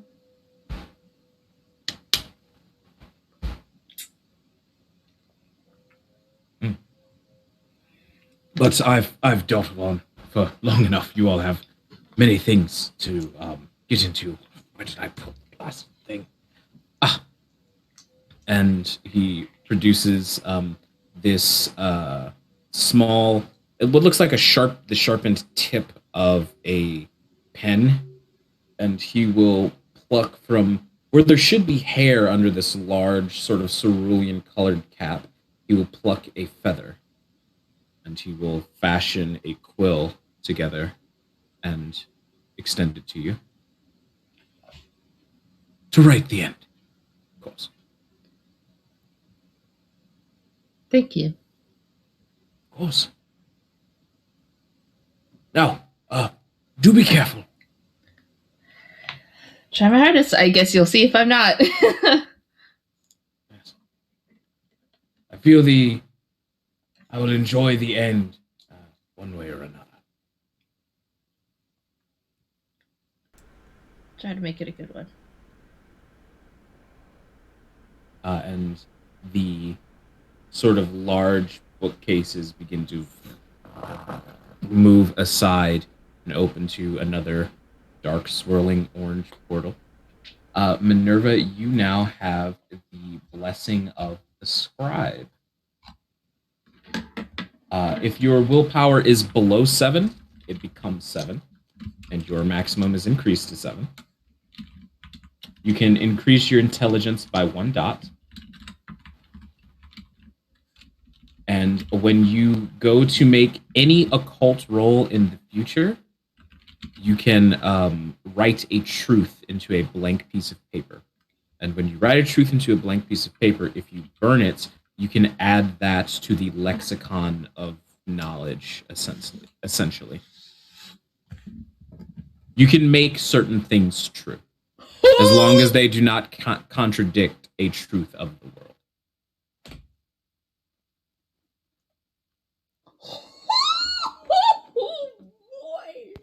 A big deal.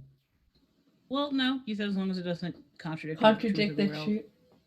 You cannot write, for example, I can fly, and Yeah. you will sprout wings and start flying because you cannot fly. It has to still follow the rules of the world, but within that, I have a playground. So long as it doesn't contradict the truths of the world. Does it have to be a truth that will be true at the moment, or can it be a truth that will be true in the rules of the world, still be true, but may just need a nudge? You will have to find out. But all that empty space in the back of the Book of Isis. So you both, all of y'all step through the portal, and 1 second. I'll, go ahead. Yeah, I have a question. go for it.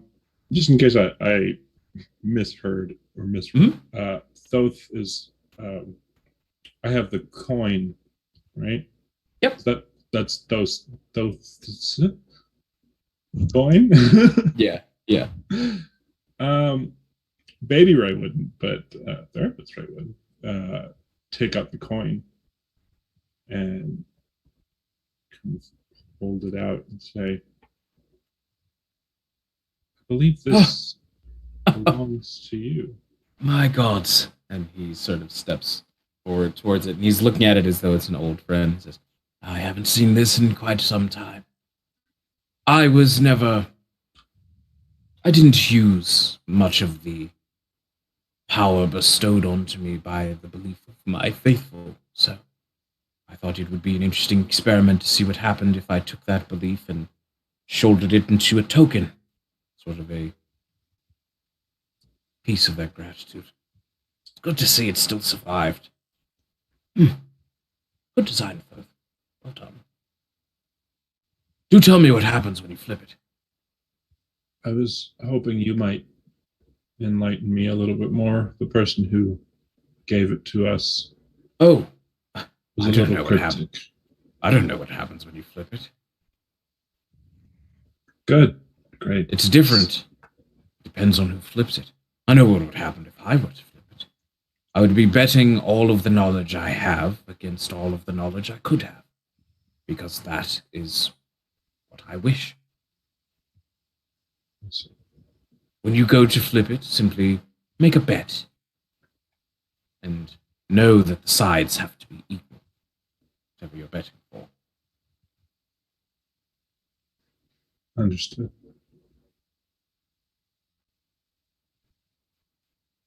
And then Fee, you said Oh. you had something as well. Yeah, I'll lean over to Genevieve before we step through the portal and be like, in all honesty, I thought the last portal was taking us to Hypnos, and now I feel like my confession was a bit premature. So, It's all right. anyways, let's just pretend that happened at a more dramatic moment. And I'll this is why You're emotions muted. come in. if I was a better script writer, I'd make sure that that happened at a more narratively opportune time. Unfortunately, I'm just an actor, not in charge of the script. You belong in front of a camera. That's what I've been told. Ironic you say that. As you all step through the portal, you are taken not to a lavish, well-designed hall, but to a movie set.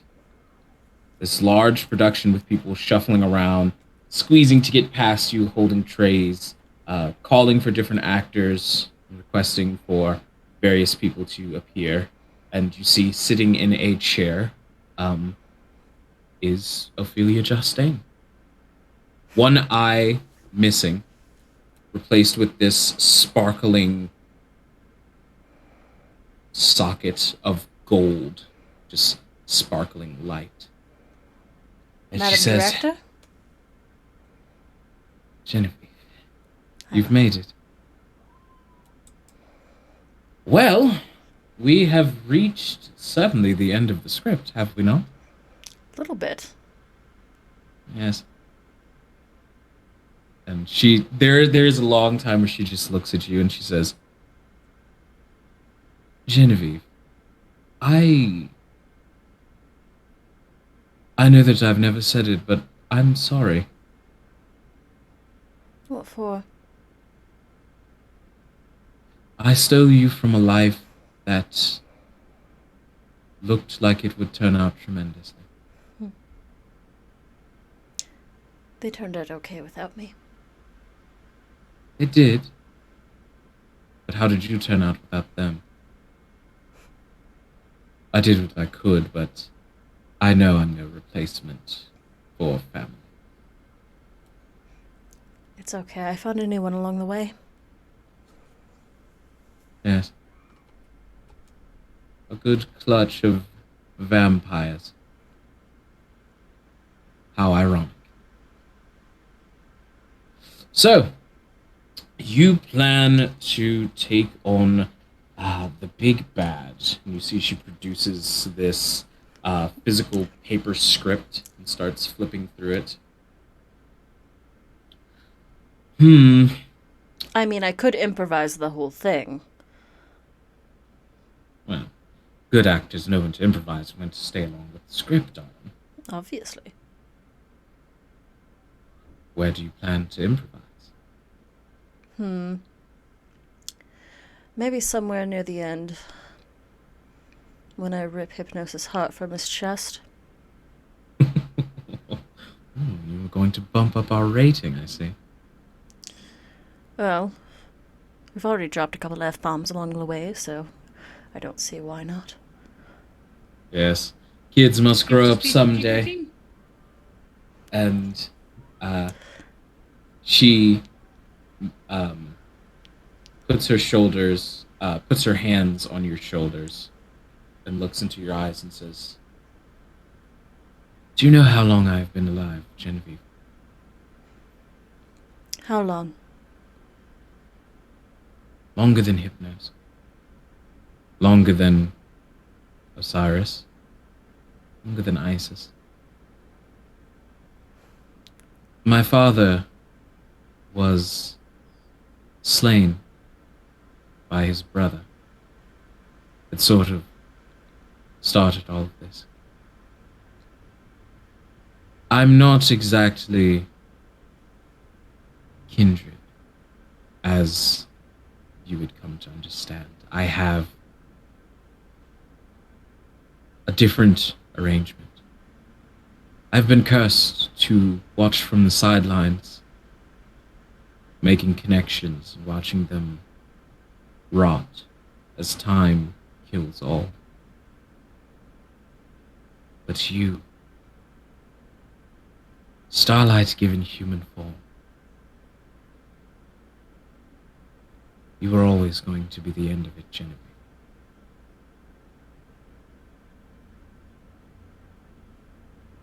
The nemesis. Yes.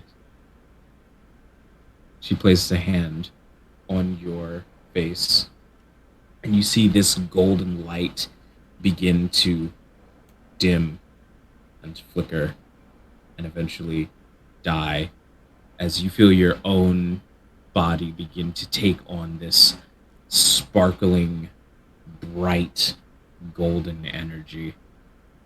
And as your eyes sort of clear and you see in front of you again, you see that Ophelia looks a lot older.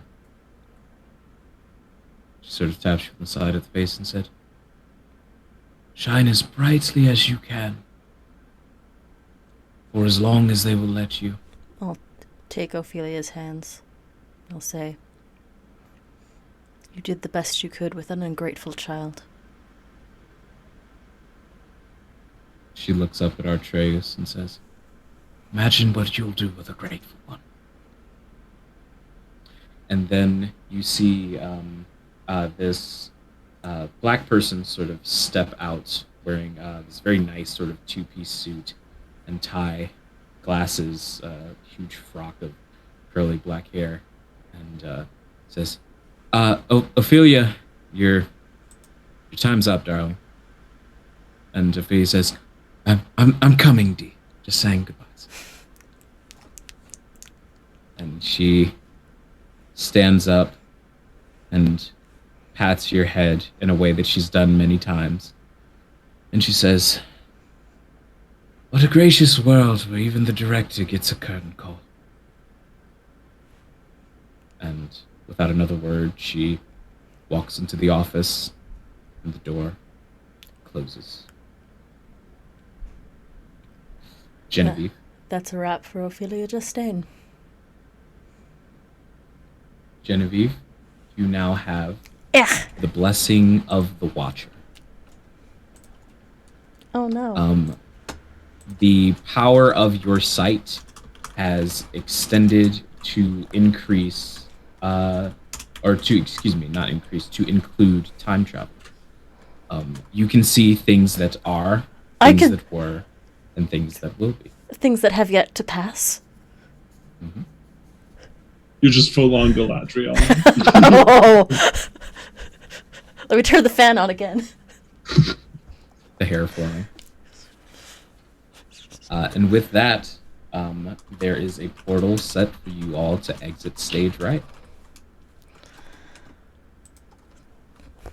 All right. All right.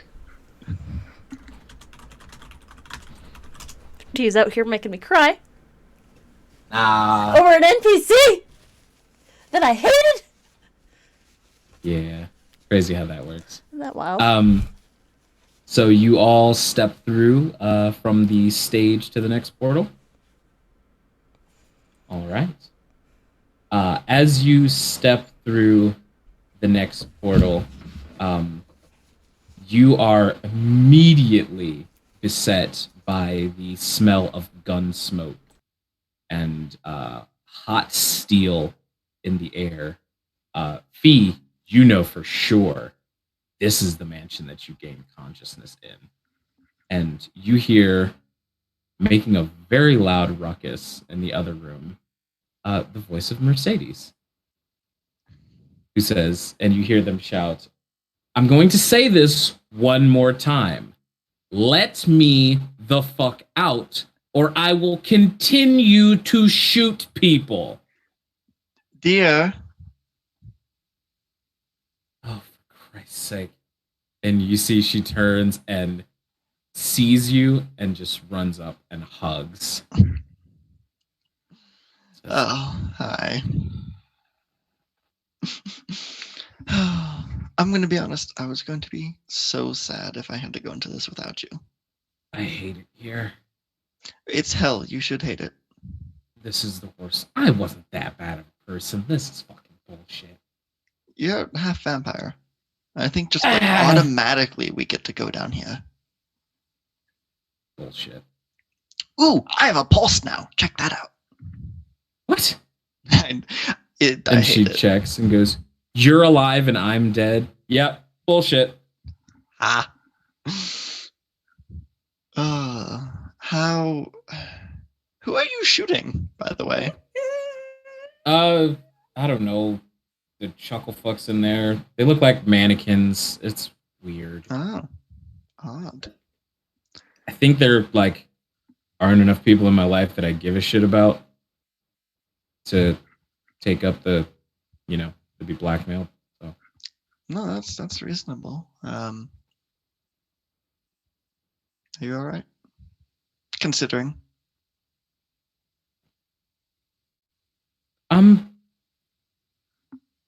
When I realized I was dead, I was more okay with it than I thought I would have been. No, that tracks for who we are as people. Yeah. I feel like Well, that should worry us a bit more than it does. my mind is currently preoccupied with the god that I'm supposed to kill. What? So I'll Great get idea. to worrying about that later. I'm glad you're here. I have a present for you, and I'll pull out that other gun I took. I'm like, you're so much better at this than I am. And as she takes it, hand her the sort of matte black 9mm, and she looks at her silver and gold 9mm and goes, dual wield. Sick. And she holsters them both. Right. So according to plan, we won't be dead for long. So when we're done with this, then I don't know. I feel like the two of us just have a lot we have to work through. Right? Mm-hmm. And yes, we have an equal amount of stuff we need to work through. Yes, completely equal. Totally split right down the middle, 50-50. Yes. Well, we can help each other out. Right? There was someone that of course they showed me you, and you see Mal around the corner. No, right. Just a lot more how you feel that she would actually dress. Who are you? That's a difficult question. I believe right now my name is Mal. Right? Yes. No, I understand who you're pretending to be, but who are you? Who were you before you took that face? People used to refer to me as Aphrodite. Oh. Bo has some previous bad experience with Aphrodite. Charmed. You would be. Does Aphrodite look the same to all of us? Mm-mm.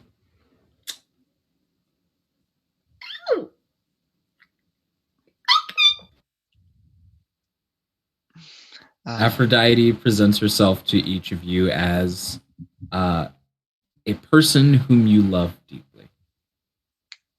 That is who she looks like. Regardless of gender or anything like that. That's what she looks like. Victoria's like, "What, Edwin? You're here?" She sounds the same to all of you, though. Was it you who was here last time?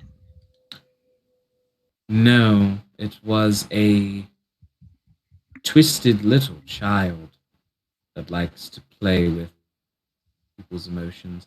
Lust is a diminutive, reductive understanding of what love is.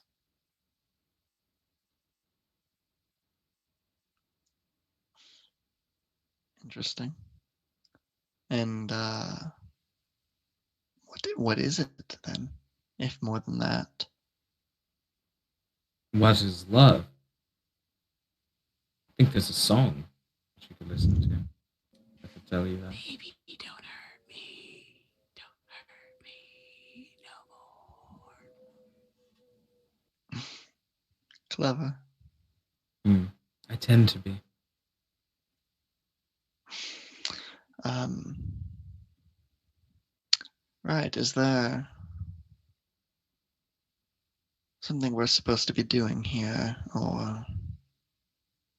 I suppose I could open the door and let you through. I've already given you a blessing, one that is indeed quite precious. True, she is utterly invaluable. Yes, indeed. I'd say you should reflect some of your sly words onto yourself every once in a while, Bee. People keep telling me that. Well, That's why I keep others around, though, so they can say nice things about me. you, and she will place a hand on your face, are one of my most delicate creations. The type of love that swirls in this, and she will tap you in the center of the forehead a couple of times, like an older sister.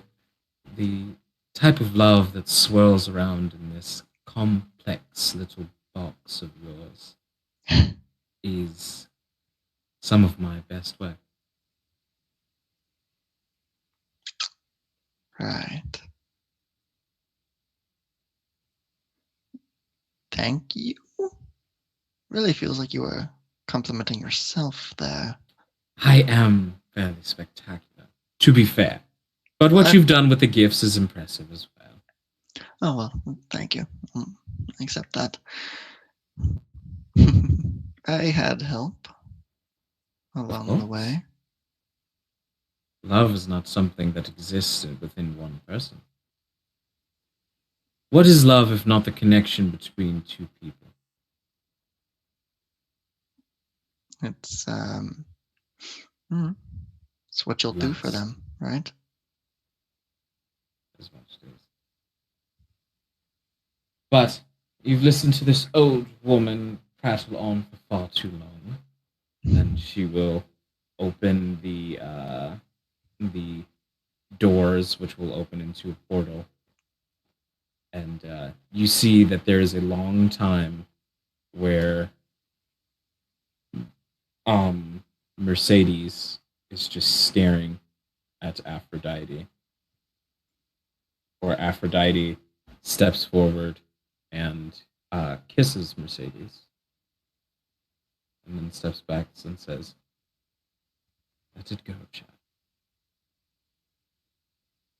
And Mercedes sort of nods, then turns to you and says, "Where are we going?"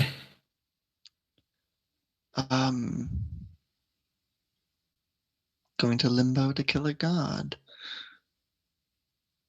I'm gonna need hazard pay, but sure. Sure, whatever. As we walk towards the portal, I'll just like put my head on her shoulder because she's definitely taller than me, and say, "What did you see?"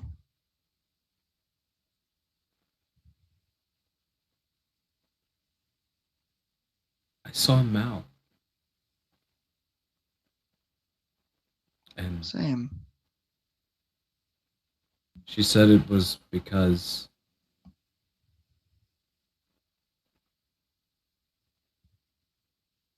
she meant a lot to you. Means a lot to you.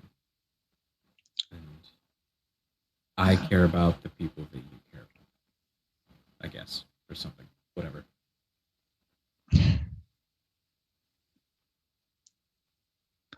Well, I care about you too. Ew, Shut gross. up. Shut oh my up. god. Shover. Shut up. Sort of I'm trying to be stumbles. kind. I think I might die in the next hour or so. I'm Oh, trying to be honey. nice. You. I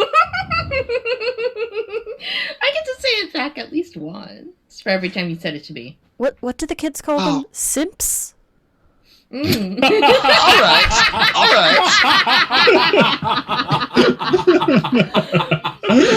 Everyone through the portal. Oh shit. I will turn this He's car got around. a girlfriend. What a good time. I will kill all of you. Now, so- can I try doing the thing I messaged you about? Yeah.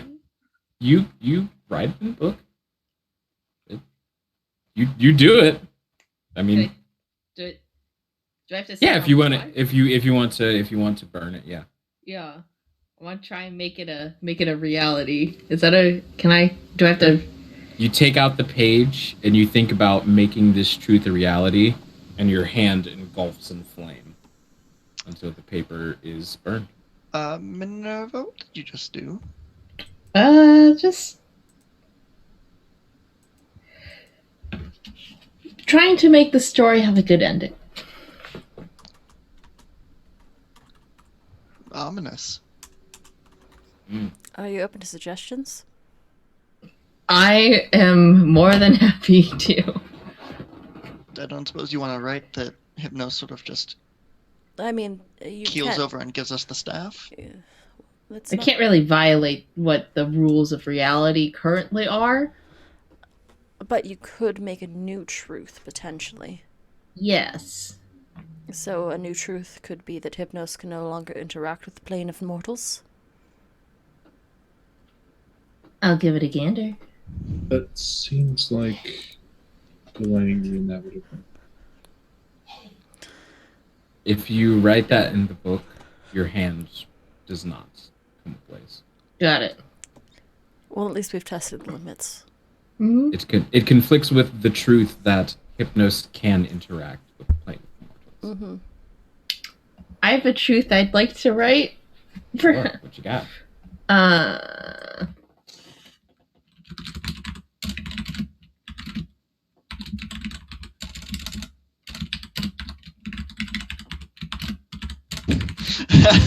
Very excited to see what this is. Engaging content right here. 10 out of 10.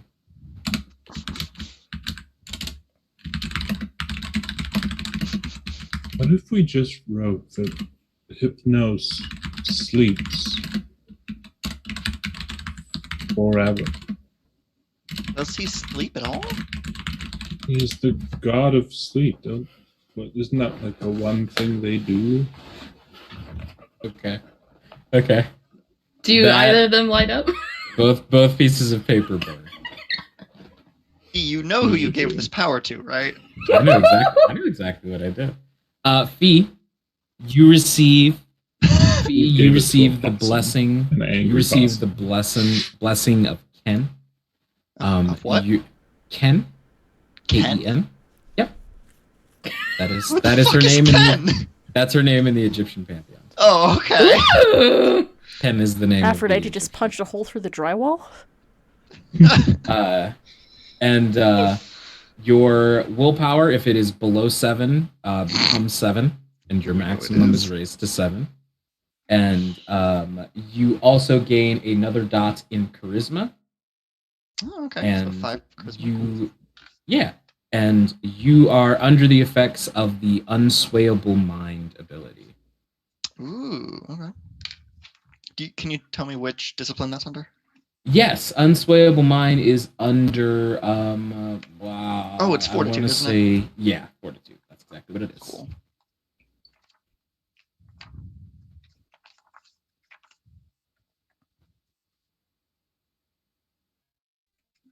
Sick.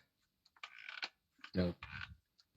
All righty then. So you all step through the portal, and you are emptied out into nothingness.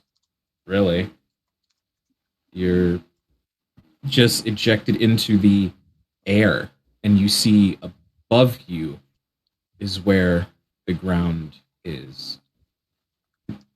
And you see standing next to you all um, another version of yourselves. There's another Genevieve. Yes? Artreus liked Thoth. Artreus blushed very heavily in the presence of Aphrodite. Um, and whoopsie. I just wanted to know how Atreus was feeling through the different layers. Artreus has been getting progressively more and more nervous as he can put together that we're approaching something. Mm-hmm. I can't hear you, Alicia. Sorry. Yeah, you're still muted. love. In some way, shape, or form. It's not on Zoom. Maybe your noise gate might be a little too low if you put the microphone closer to your face.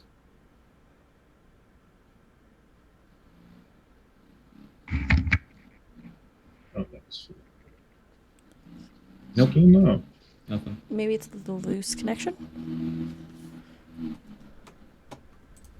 Phoenix, thank you so much for that boon. What player is that boon for, Phoenix? For me. For Anita. For Anita. Okay. Our Thank you, fearless Phoenix. leader. Okay. You, dummy, get out the way. Parts. The captions are still cooking. Interesting. Well, we can take a quick Yeah, break to try let's jump to the break screen real quick so that we can get this sorted. Yeah. We'll be Be right back. back, kids.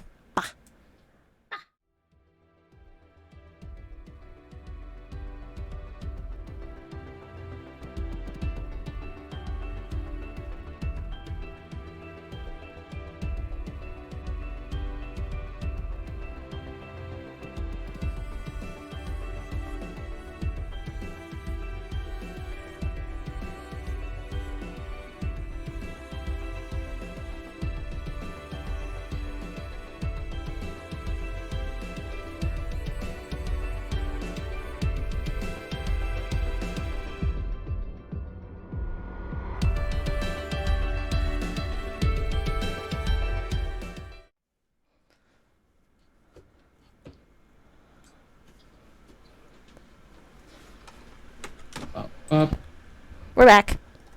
So it turns out that Zoom is just being a butt for like a half second, apparently.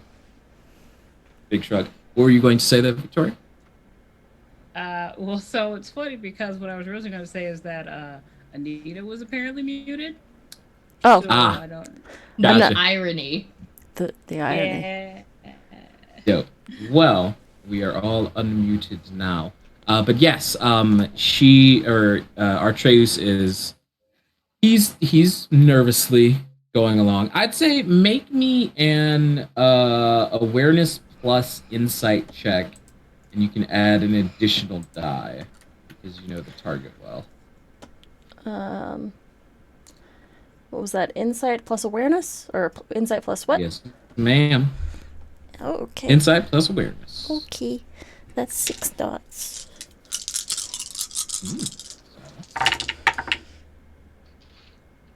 That's 3 successes. Okay, with 3 successes, you'll also notice that he's fidgeting around with the crown a little bit from place to place. And yeah. Okay. So you all are pushed into this space and you see duplicates of yourself, versions of yourself. They all look a pinch different. Minerva, for example, the hair is a bit more wild. The sweater, like sort of over sweater that she wears, has 2 large rips in it, and the teeth have fangs. Genevieve looks mostly the same, but also the clothes look just a little more worn. Essentially, going through each of them, they all look more feral. essentially. Um, and And Ray is Yeah. exactly the same. Yeah. Or no, there's no triple of Ray, or is it? Yeah. just both Yeah, rays. both rays would look at each other and at the same time say, "Our turn." And I think Baby Ray is going to step forward and take their place among the rest of them. And as that happens, you see this. It's hard to describe. It sort of is like, the Old Testament description of angels? Sort of like that. It is the presence of something that your mind is having trouble giving proper form, but it is shedding a glorious, warm bathing of moonlight in the circle of your other halves. And in the sort of semicircle that you all have created of yourselves, you see this blazing yellow light that you flinch at internally. Or, excuse me, you do not flinch at, but you see that the others, they crawl backwards away from the light that is extended beside you. And the voice of the light will say, "Oh God, which button? I think it's this one. Hold on, give me 1 second. Muted.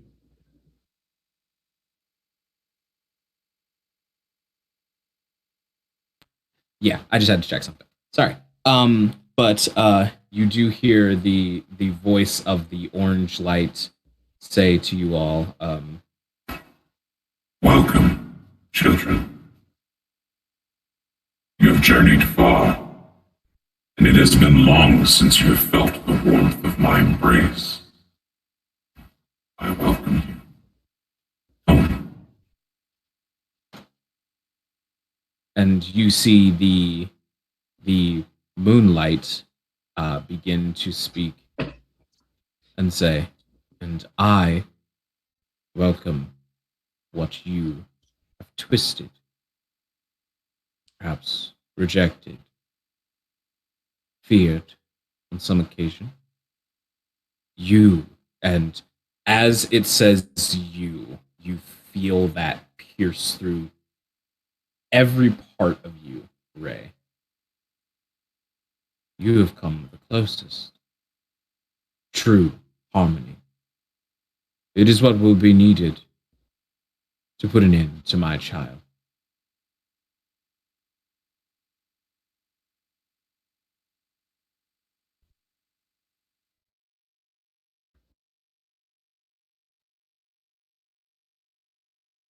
And you all are left standing there, floating, technically. I'm don't know what pronouns to use here. I'm going to look at myself across the way. Mhm. I'm imagining that it's two semicircles. Yeah. facing each other. And the sun and the moon are also like floating in the middle, correct? The sun and the moon are floating sort of in front of each individual semicircle, yeah. Okay. I think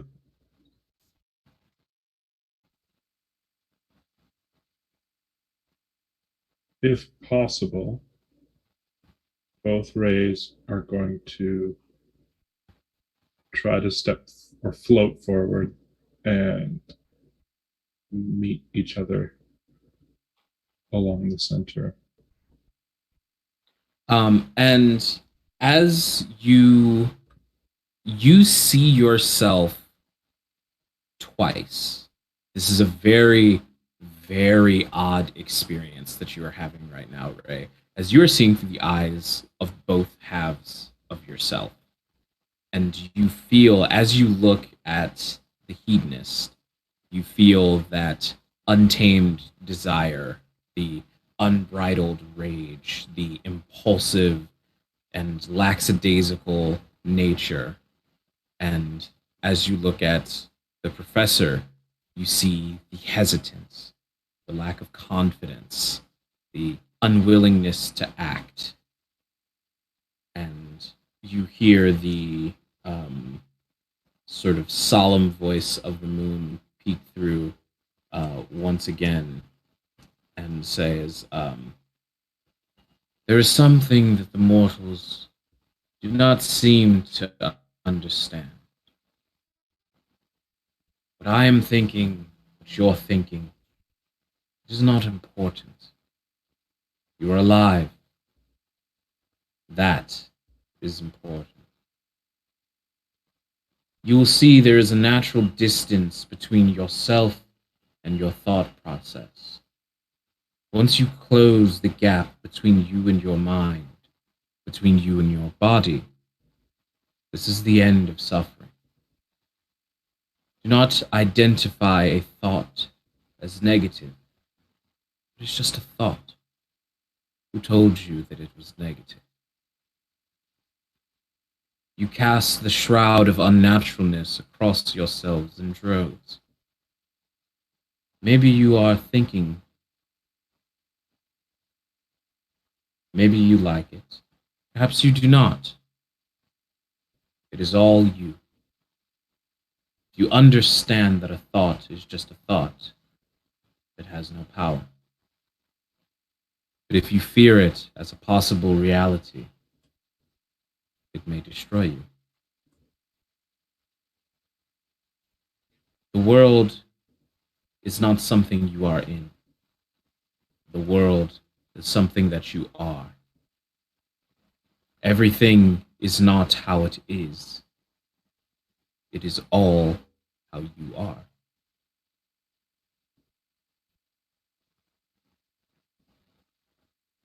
And instinctively, you sort of, the rest of you that are not Ray, sort of your eyes drift across each of your ids, essentially, and you hear the odd whisperings of their thoughts, and the voice strikes you as very deeply familiar.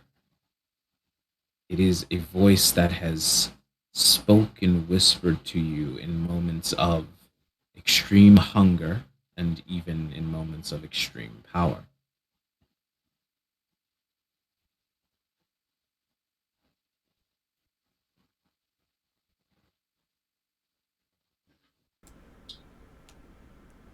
What if what if I do the wrong thing? What if someone gets hurt?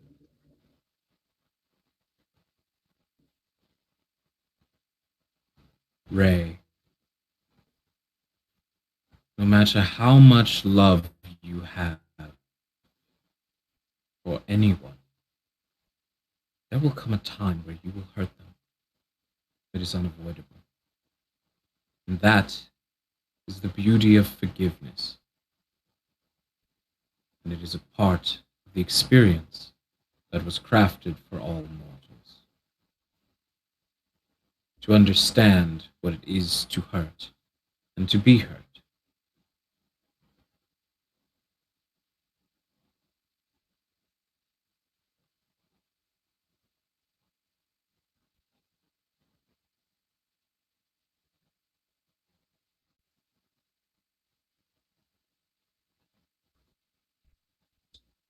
I'm gonna look at myself and you you are everything that I'm afraid of. You are reckless. You're passionate and hurtful, but I'm going to kind of glance over my shoulder at Minerva.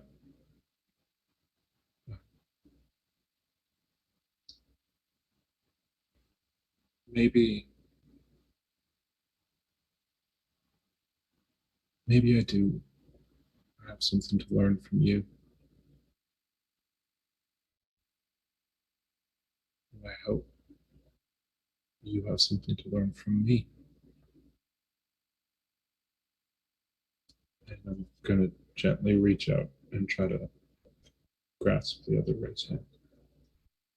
And as you do, the move being mirrored, the hands interlace and pass through each other. And there is this blinding twilight, a mixture of sun and moon as it resolves itself. There is only one Ray left standing there. Ray, you have received the blessing of daylight, as well as the blessing of moonlight. Your willpower score goes up to 7 if it was not already at 7, and the maximum is increased to 7. You gain an additional point of both charisma and stamina. Your humanity score becomes 9, and your hunger drops to 0. Is Ray just a person? Fuck. And you see now you can see the moon for who she truly is. And you see these long draping fabrics that extend out almost an impossible distance, and they flow like the water of a river. And she is beautiful. And she says, "Child of Osiris,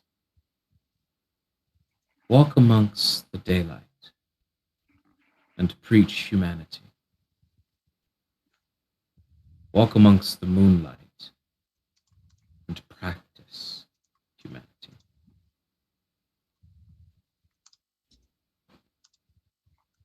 I'm going to, again, float over quickly and give her a hug. And you would see Ray kind of shoulders heaving.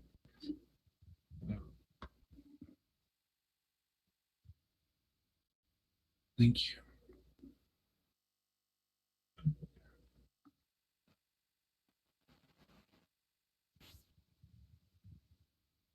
Then the sun poses a question to the rest of you. To be human is to love. And to love is to hurt. It is easy to forgive others for the things we do to them and the things that are done to us. So are you able to forgive yourself for the atrocities you've committed?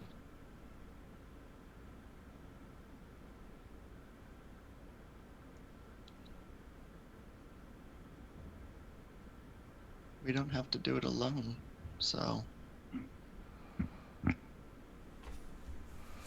everyone else is, I'm game.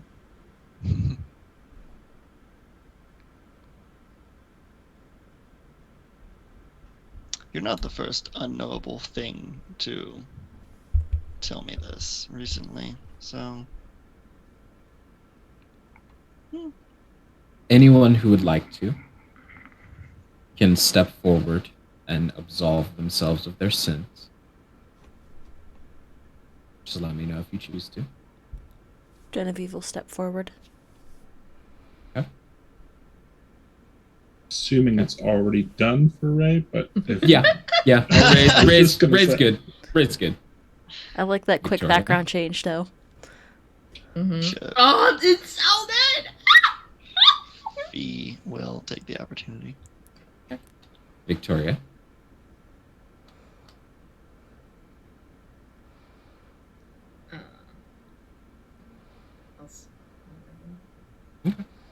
So, as you step forward and pass your hand through the image of yourself,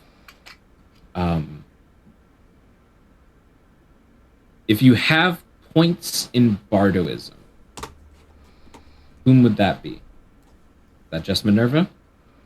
Ray. Well, obviously. Well, Ray's But Minerva, your willpower is already set to 7. Your humanity becomes 9, and your hunger drops to 0.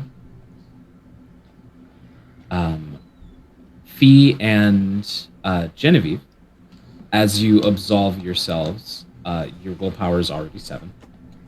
Your humanity becomes 0, as does your hunger. My hunger is at And- 0? that tracks. Yes. And you two are no longer kindred. What about? Wait, is Minerva kindred or Minerva's a human. Minerva? Minerva and Bo are Minerva and Bo. Christ. Minerva and Ray are now human. Victoria is still a kindred, and Fee and Genevieve are something else. Sorry, could you just repeat the whole mechanics of everything that happened real quick? Sure. Your humanity is going to drop to 0. And your hunger also drops to 0. That one box that can never go away unless you drain someone completely, Yep. that is empty as well. Okay. And just to confirm, when I received the blessing, did my willpower also increase? Like everyone else Yes, did? your willpower went up to 7, 7. and the new maximum is 7. Okay, cool. When I step forward, I will turn around and hold a hand out to Mercedes.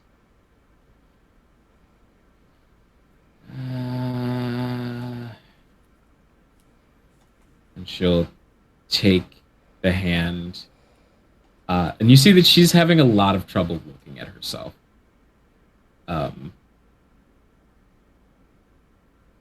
But she will follow your lead. You deserve this too.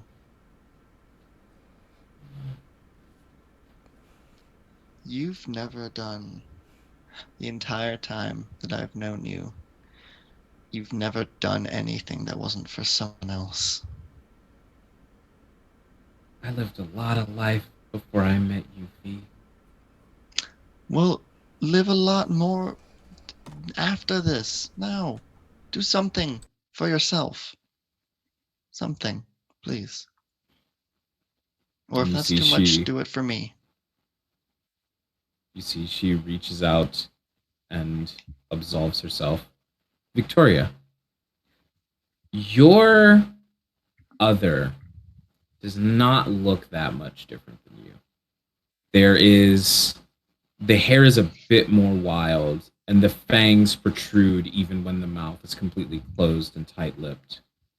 And as you make no efforts to step forward, she looks at you and nods, and then turns and disapparates.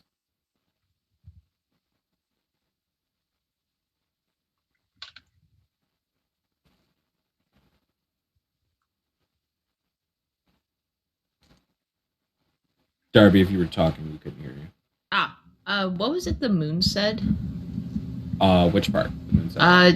So this child of Osiris The walk light. amongst the daylight and preach humanity. Walk Walk amongst, amongst the moonlight and practice humanity. Mm. You're gonna have to look at your notes later because I was just in it. They are messy. This is absolutely a go back and retype your notes episode. Do I still have the thing? You do. You still have access to all your blood disciplines too.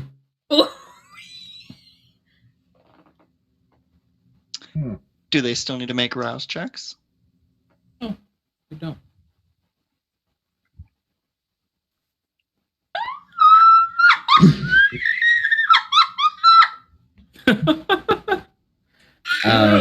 Great. Some endgame shit. Yep. You'd be human again. Only human again. And with that, a portal opens in front of you, and Artreus squeezes Genevieve's hand tightly.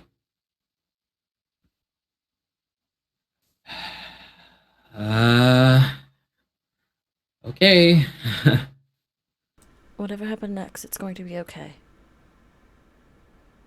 Yeah, of course. And you all step through the portal. Wait. Hydrate. What? Thank you, Bella. There was a hydrate, so give me 1 sec. Gotcha. Oh, Thank God, I you, drank love. too quickly.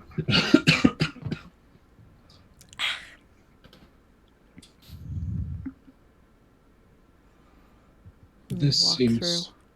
dramatically appropriate.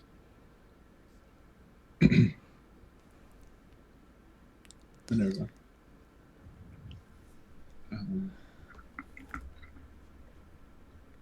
We've gone through everyone in the coterie, and I wouldn't forgive myself if things ended here without. Don't look at me like that. You're making me uncomfortable.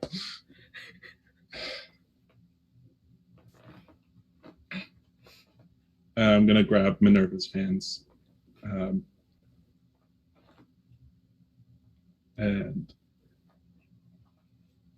Minnie, can I kiss you?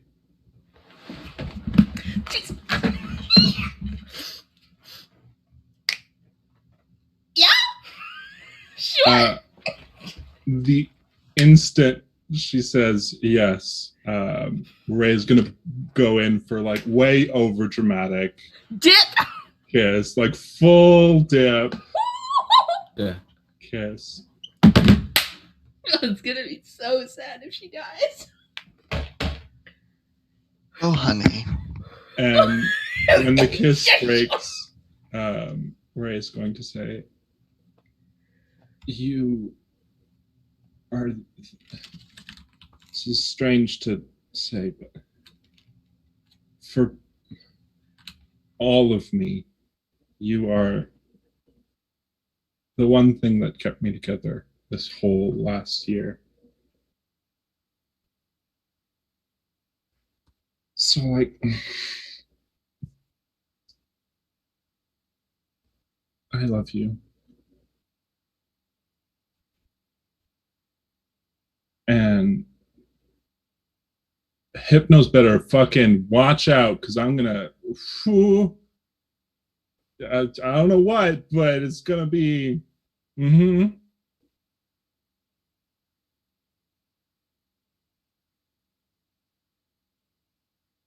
Yeah. I'll just hold Ray's hand and squeeze it. It's like.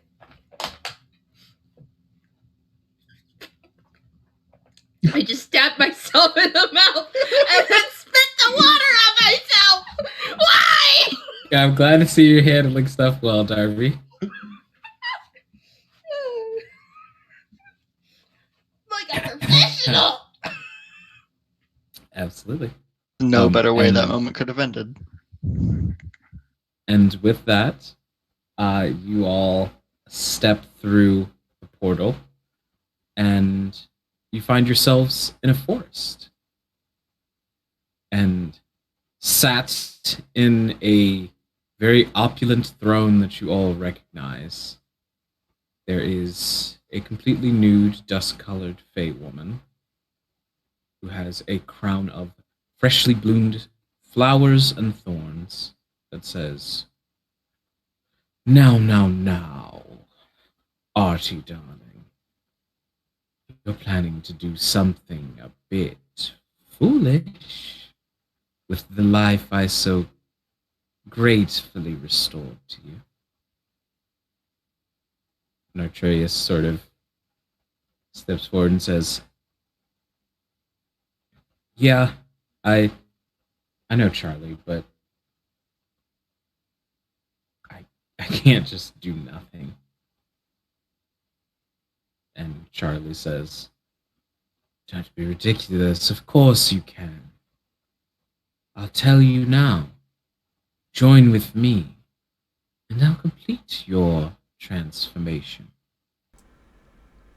A third kindred, a third guru, a third fae. I'll simply scrub out the other two parts. We don't need them." Artreus just sort of stares at Charlie and squeezes Genevieve's hand tighter. We'll Doesn't say squeeze anything. back.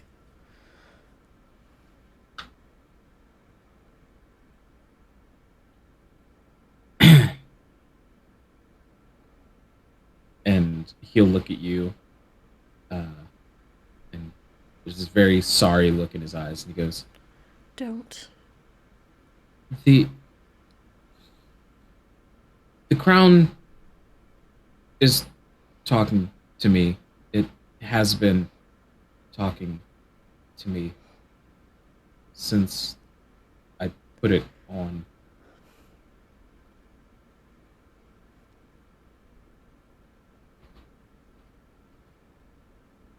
It calls itself Set.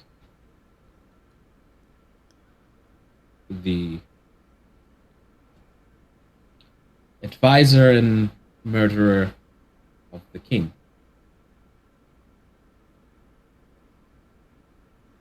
Says he's the person who killed Osiris, and that I don't know if I can do what I need to do.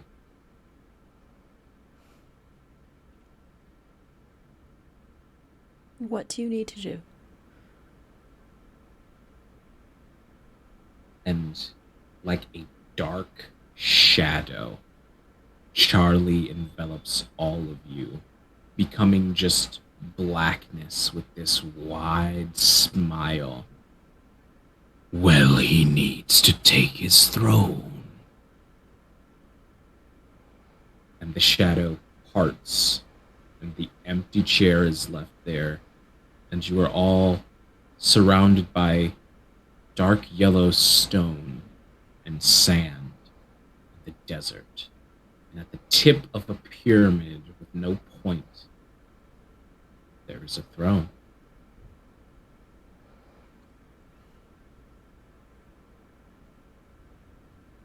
I didn't have a double back there. It's My father told me that the spirit of Gaia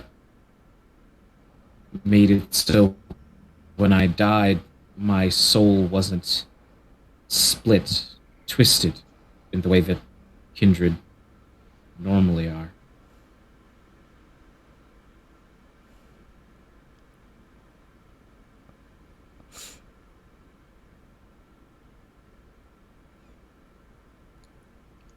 So what does that mean? I have to become something called the King of Four. I'm a kindred and a guru, and that's not supposed to be possible. And I'm also Fae, and that's not supposed to be possible. What's the And fourth? I have to become human.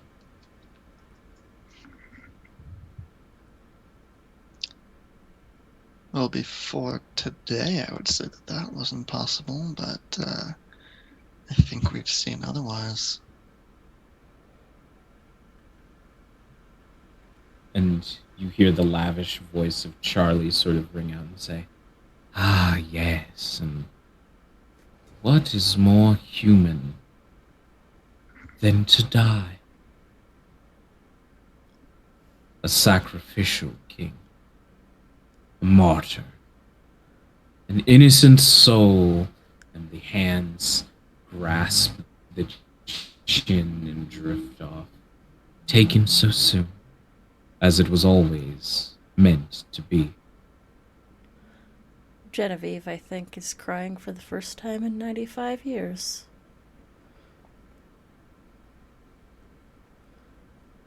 Cleus, Yes? look at me. And he looks at you. You can do this. You will not become lesser. You will become more. I don't care about destiny, but it is important to take control of your fate. Do not let some fey creature scale you off from what it is you feel you have to do. The wasting parts of yourself will not solve what you need to do. You have to take your fate into your own hands. I know you can do it. I see it in you. Leadership is not for everyone, but you can do this.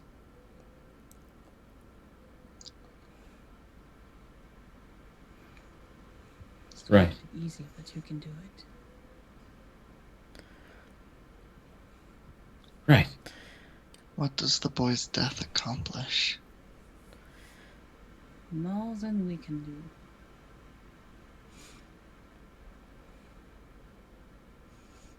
No, I'm with Fee here. Fuck all of this fate. Is there a You see specific way it has someone- to be done? Charlie says, well, he simply needs to sit upon the chair. The crown will do the rest. This is clearly something you want, Charlie. So tell me, Me? what do you have to gain from this? I want for nothing. You mortals are so cute and limited in your understanding. Do you know where we are? Do you know what this place is? Do you know why these gods have revealed themselves to you for the first time? It is because of that. And he points to Artreus. This primordial soup given physical form. He's destined to become something that doesn't exist. There's not a name for it. There won't be others when he becomes it. He will simply be Atreus. And that is the most entertaining thing I have ever seen in my life. So of course I want it to pass. For once, I don't know what will happen. Also, simply because someone is young does not mean that there aren't things that need to be done. Do not coddle him. Can I at least walk you to the top? Yeah. Yeah. And the two of you sort of set off by yourselves, ascending the pyramid. And he says, this is this is a lot like our dreams, right? Sandy, yeah. the Charlie's same. looking over our shoulder like usual. I guess a creep. So creepy.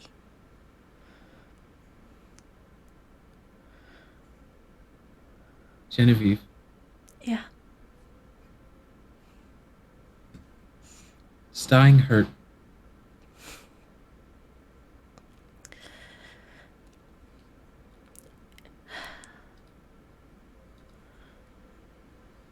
Not from what I remember, but it was a while ago.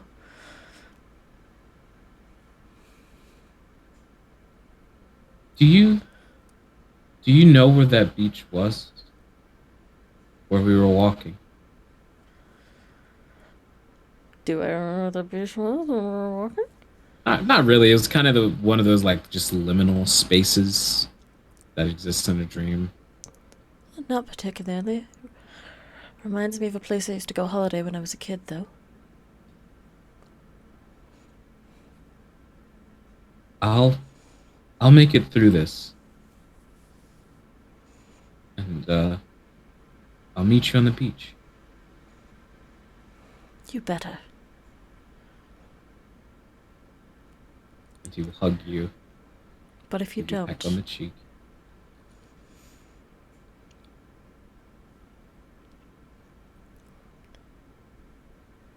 it's all right.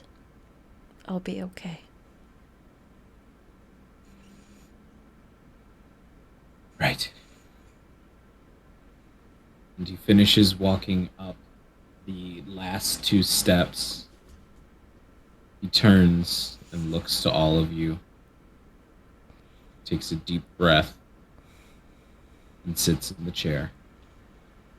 And as he does, the crown around his head of thorns begins to spread and tie and bind him to the chair as it pricks, and you see various droplets of blood from all around. And he grits his teeth and closes his eyes, and eventually is just completely covered in bramble that turns to sand and scatters. And in the place of the throne, another portal opens up.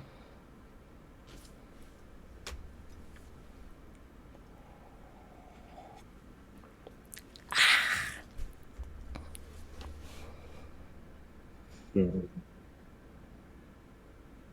Geneva hugs. I'll see you on the beach. My son. Genevieve will wait for the others before walking through the portal.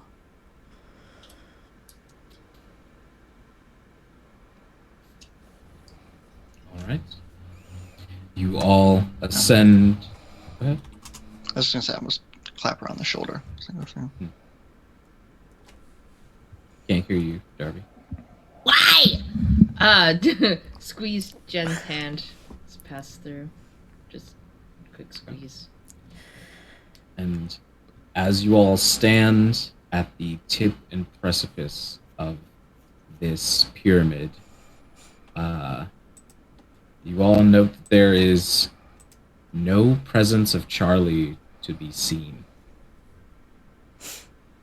And you all step through the portal and you enter into a palace. This very long, opulent palace of red and gold. And there are what look to be hundreds of pillows that line the various walls. And as soon as you step in, you feel the sharpness of the events. Your adrenaline is almost immediately cut, and you are all lightly drowsy as you see Tutu sitting in his throne, gently twirling the staff of Cain with these dark, glimmering golden eyes. And he says, "Well, you all look tired." And that's where we're going to end tonight's episode of Under the Pale Cold Sun. I knew it. Woo! Yeah. Hopefully everybody enjoyed themselves. Yeah. Right. Yeah, we said goodbye to a lot of characters in that one. Uh-huh. And Yup.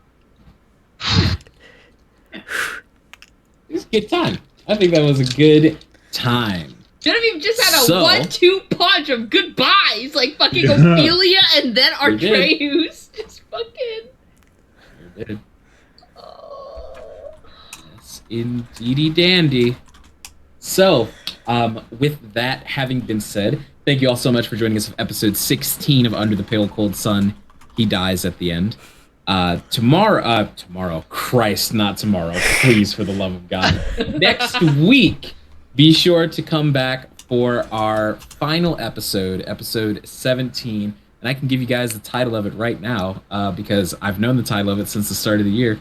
Episode 17, Run to the Pale Cold Sun, and the finale of the series is titled Artreus. So there is your little spoiler for next week. But getting ahead of myself, we have some outros to do of some wonderful people. And we will start with the ever lovely Rowan. Thank you for joining us tonight, lovely people. I have been Rowan, and sometimes Fiorentino de Calza. You can find me on the various internet places as @RedWhiteRP. I am a writer, streamer, sensitivity. Oh no. Uh-oh. Sensitivity what, Rowan? Rowan, she's a Just writer, sensitivity. reader, sensitivity. She is a sensitivity. She embodies the concept. It's very accurate. Okay, What you're an back. auspicious There they time are. to freeze. Sensitivity. Did you get any of it? We got to Yeah. sensitivity and then it stopped. Your sensitivity. Like hard cut. Reader right. and professional dice cruncher.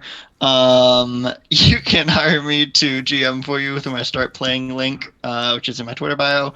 Or if you want to play in a one-shot with me, go check out... nope, I didn't forget the place of its call. I'll look that one up and come back to it. Anyways, Tuesdays, you can catch me on the Fae Realm, spelled F-A-E, for Institutionalized, a Monster of the Week Criminal Minds game, and every other Saturday over on Emerald City GMG for What Lurks Below, a City of Mist game that I GM, including this Saturday. Sundays, I am on Clockwork Vines with Honey and Dice, and new starting this Sunday at 2 p.m. Eastern Time over on Nerds with Dice, a Vampire the Masquerade game called the Gehenna Principle. We're playing 10th Generation Kindred, so that's gonna be fun. A little higher level than a normal Chronicle. And the thing that I was trying to remember was go check out Paradigm Academy. They're doing some recorded one-shots for Free Comic Book Day. I'm GMing one of them. It's a Fate of Cthulhu game called Escape from Ravenhurst. And you can do that with me if you want. Twitch had a little Next- hiccup. When is that Vampire the Masquerade game on Friends with Dice? Vancouver by night would like to know. Sundays at 2 p.m. Eastern. Gotcha. Starting this weekend. And then next Monday, Bella and myself are gonna do a necrobiotic one shot with Mitchell, aka Penny for a Tale. So that's gonna be fun. I think that's everything I got for you. So see you around, friends. And we are going to pass it on down to Victoria Bister, played by the lovely Alicia. Hey, that's me. I'm Alicia, or Energy98 on Twitter. I tweet things, puns, eventually snake pictures again. Oh, wait till I get my new snakes. And on Twitch, you can find me at Petty Energy, spelling of which, follow me on Twitter and you can find out. Where I stream on Sundays, Sunday evenings, I stream with a couple of different friends. We do all different types of games. Last time we did Monster Camp, had a bunch of fun, probably do that again. Sunday afternoon-ish evening, you can find me over on the Chaotic Pod channel for Hidden Magics, where I play Jade Manoa, a very different character who definitely isn't hiding anything. Nope. At all. Mm-mm. Yeah, and then also I am one half of the Tortall Y'all podcast, which now that I've relocated and the other co-host is in the midst of relocated, once we're all done with that, we should be good to go on that. Where we're gonna be going through the Tortall series one chapter at a time. Good times. If I've forgotten anything else again, just follow me on Twitter and keep up. Yeah, good way to. Next up, we have the ever fantastic Bo. Hi, I'm Bo, and I'm emotionally exhausted. Um, but what can we do with me? You can find me on Twitter at Dorky Teacher. You can find me on my own Twitch channel, just Dorky Teacher, where I'm slowly working through my Steam's playlist. Currently, I'm getting very close to the end of Alien Isolation. So if you want to watch me be terrified, you can do that. And we recently announced that proceeds from my channel, 50% of them are going to charity. So that's a fun thing. We're supporting, or I am supporting, TransLaw currently, which is a charity based in Ottawa supporting trans youth.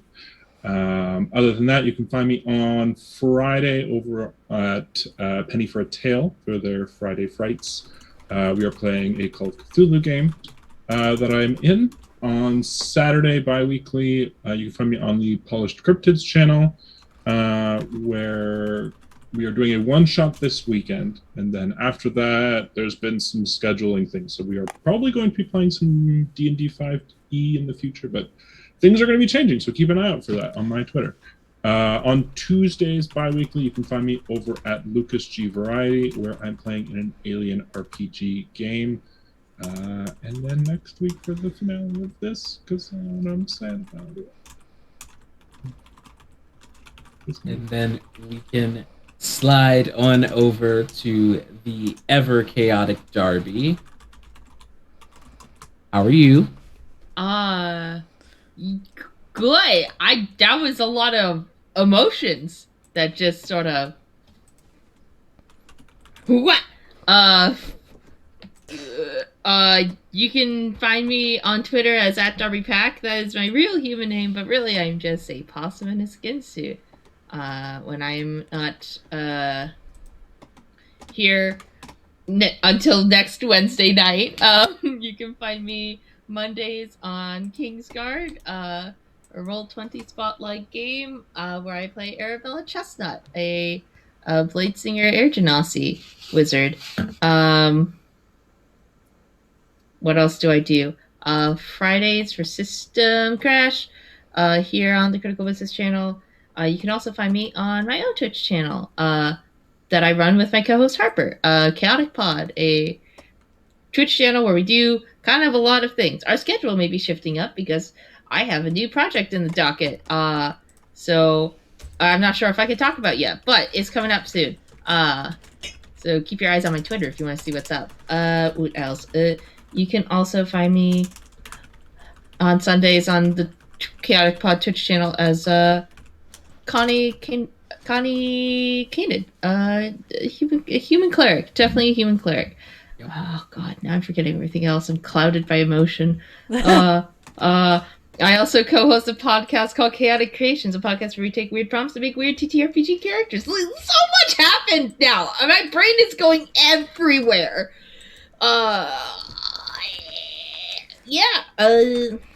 We're on a bit of a hiatus now, but now that my co-host is relocating, it should be kicking up soonish. So, yeah, I'm gonna pass it up now to our fearless leader. That's me, I think. Yeah. Let me make sure that I'm not muted for stream again.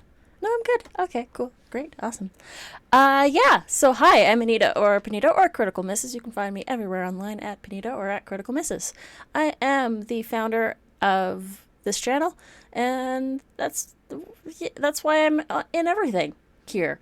You can find me Mondays for Kingsguard, our Roll20 Spotlight show. You can find me here Wednesdays for this game. And then coming soon, I'm actually, after this finishes up, I am going to be running a game. The first time I'll be running an actual series on this channel. It's going to be an 8-episode run. The actual title is still up in the air, TBD. But it's going to be a horror mystery set in a small town. So I'm very excited to get that planned out. It's all based around local urban legends from the area I grew up with.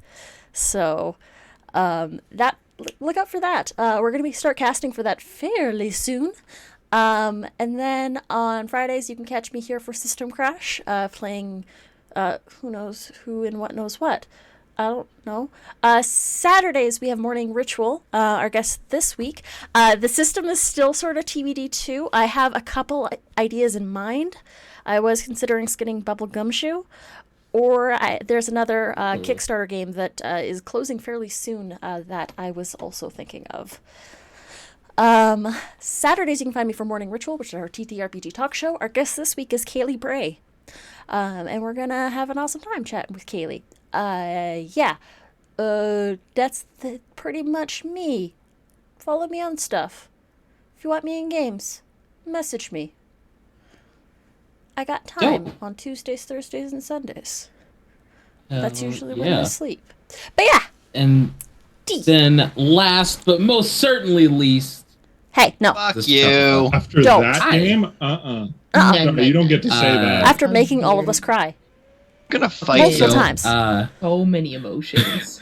My name is Dee. I am a writer, voice actor, streamer, musician, professional GM with the Magpie Curated Play program. You should keep an eye on that Twitter to ensure that you can get tickets because they are going fast. Every time that an Avatar game opens up, we are finally playtesting Avatar, so come play Avatar. Oh my god, it's fucking Avatar TTRPG. I also play Julian in Woodsy Studios' Crimson Spires. I also play... I did. You know, the last 2 times that I ever mention it, that's when I'm nailing it. Perfect. And yeah, I just wanted to say Under the Pale Cold Sun was the first thing that I'm going to try and not cry when I say this. Under the Pale Cold Sun was the first game that I ever streamed to DM. And I wrote it about myself. And I wrote it at a time where I was really struggling with my identity and what it means to be anything. And seeing that resonate with a lot of people and seeing you guys week after week come back to check out my stupid little vampire game. It's not stupid. I just really appreciate it. So thank you all for watching. We love you, D. And hopefully the finale will do justice to the rest of the story that we've built. Yeah, so that's my big sappy thing.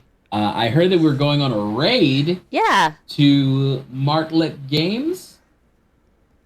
Yeah, we're gonna go raid Martlet Games. They're also playing Vampire the Masquerade. They're playing London's Bleeding right now.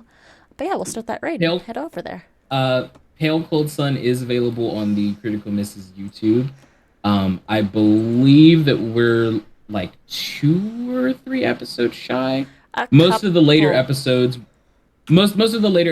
we like to keep on Twitch and we upload them in batches. But if you want to catch up on the 12 3.5-hour episodes, I'm sure that we will it'll all be there after it wraps and given some time after that. But you can there's always... like an episode there's a couple episodes I have to stitch together because my computer was being a butt. But yeah. I'm going to do that from Streamlabs because for some reason it's not working through the Stream Manager. We're going to go... Once again, thank you all for joining us.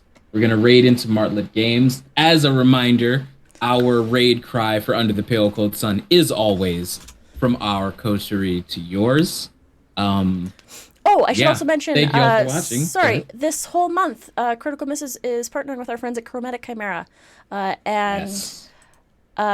We are going to be raising money for the Transgender Legal Center, Law Center. Yeah, that. That's the thing that we're doing. ! Donate in the chat. We have all of our bits and subs this month are going to that. Also, we have a Tiltify if you want to donate a little bit more directly. But yeah, that is us. I'm going to just do that raid thing again. But yeah, help support stuff because it's Pride and trans lives matter. and trans people matter, and we love our trans friends here. Absolutely. So remember that raid cry is from our coterie to yours. And my friends, I will see you the next time and the last time that the pale cold sun rises. Night, everybody.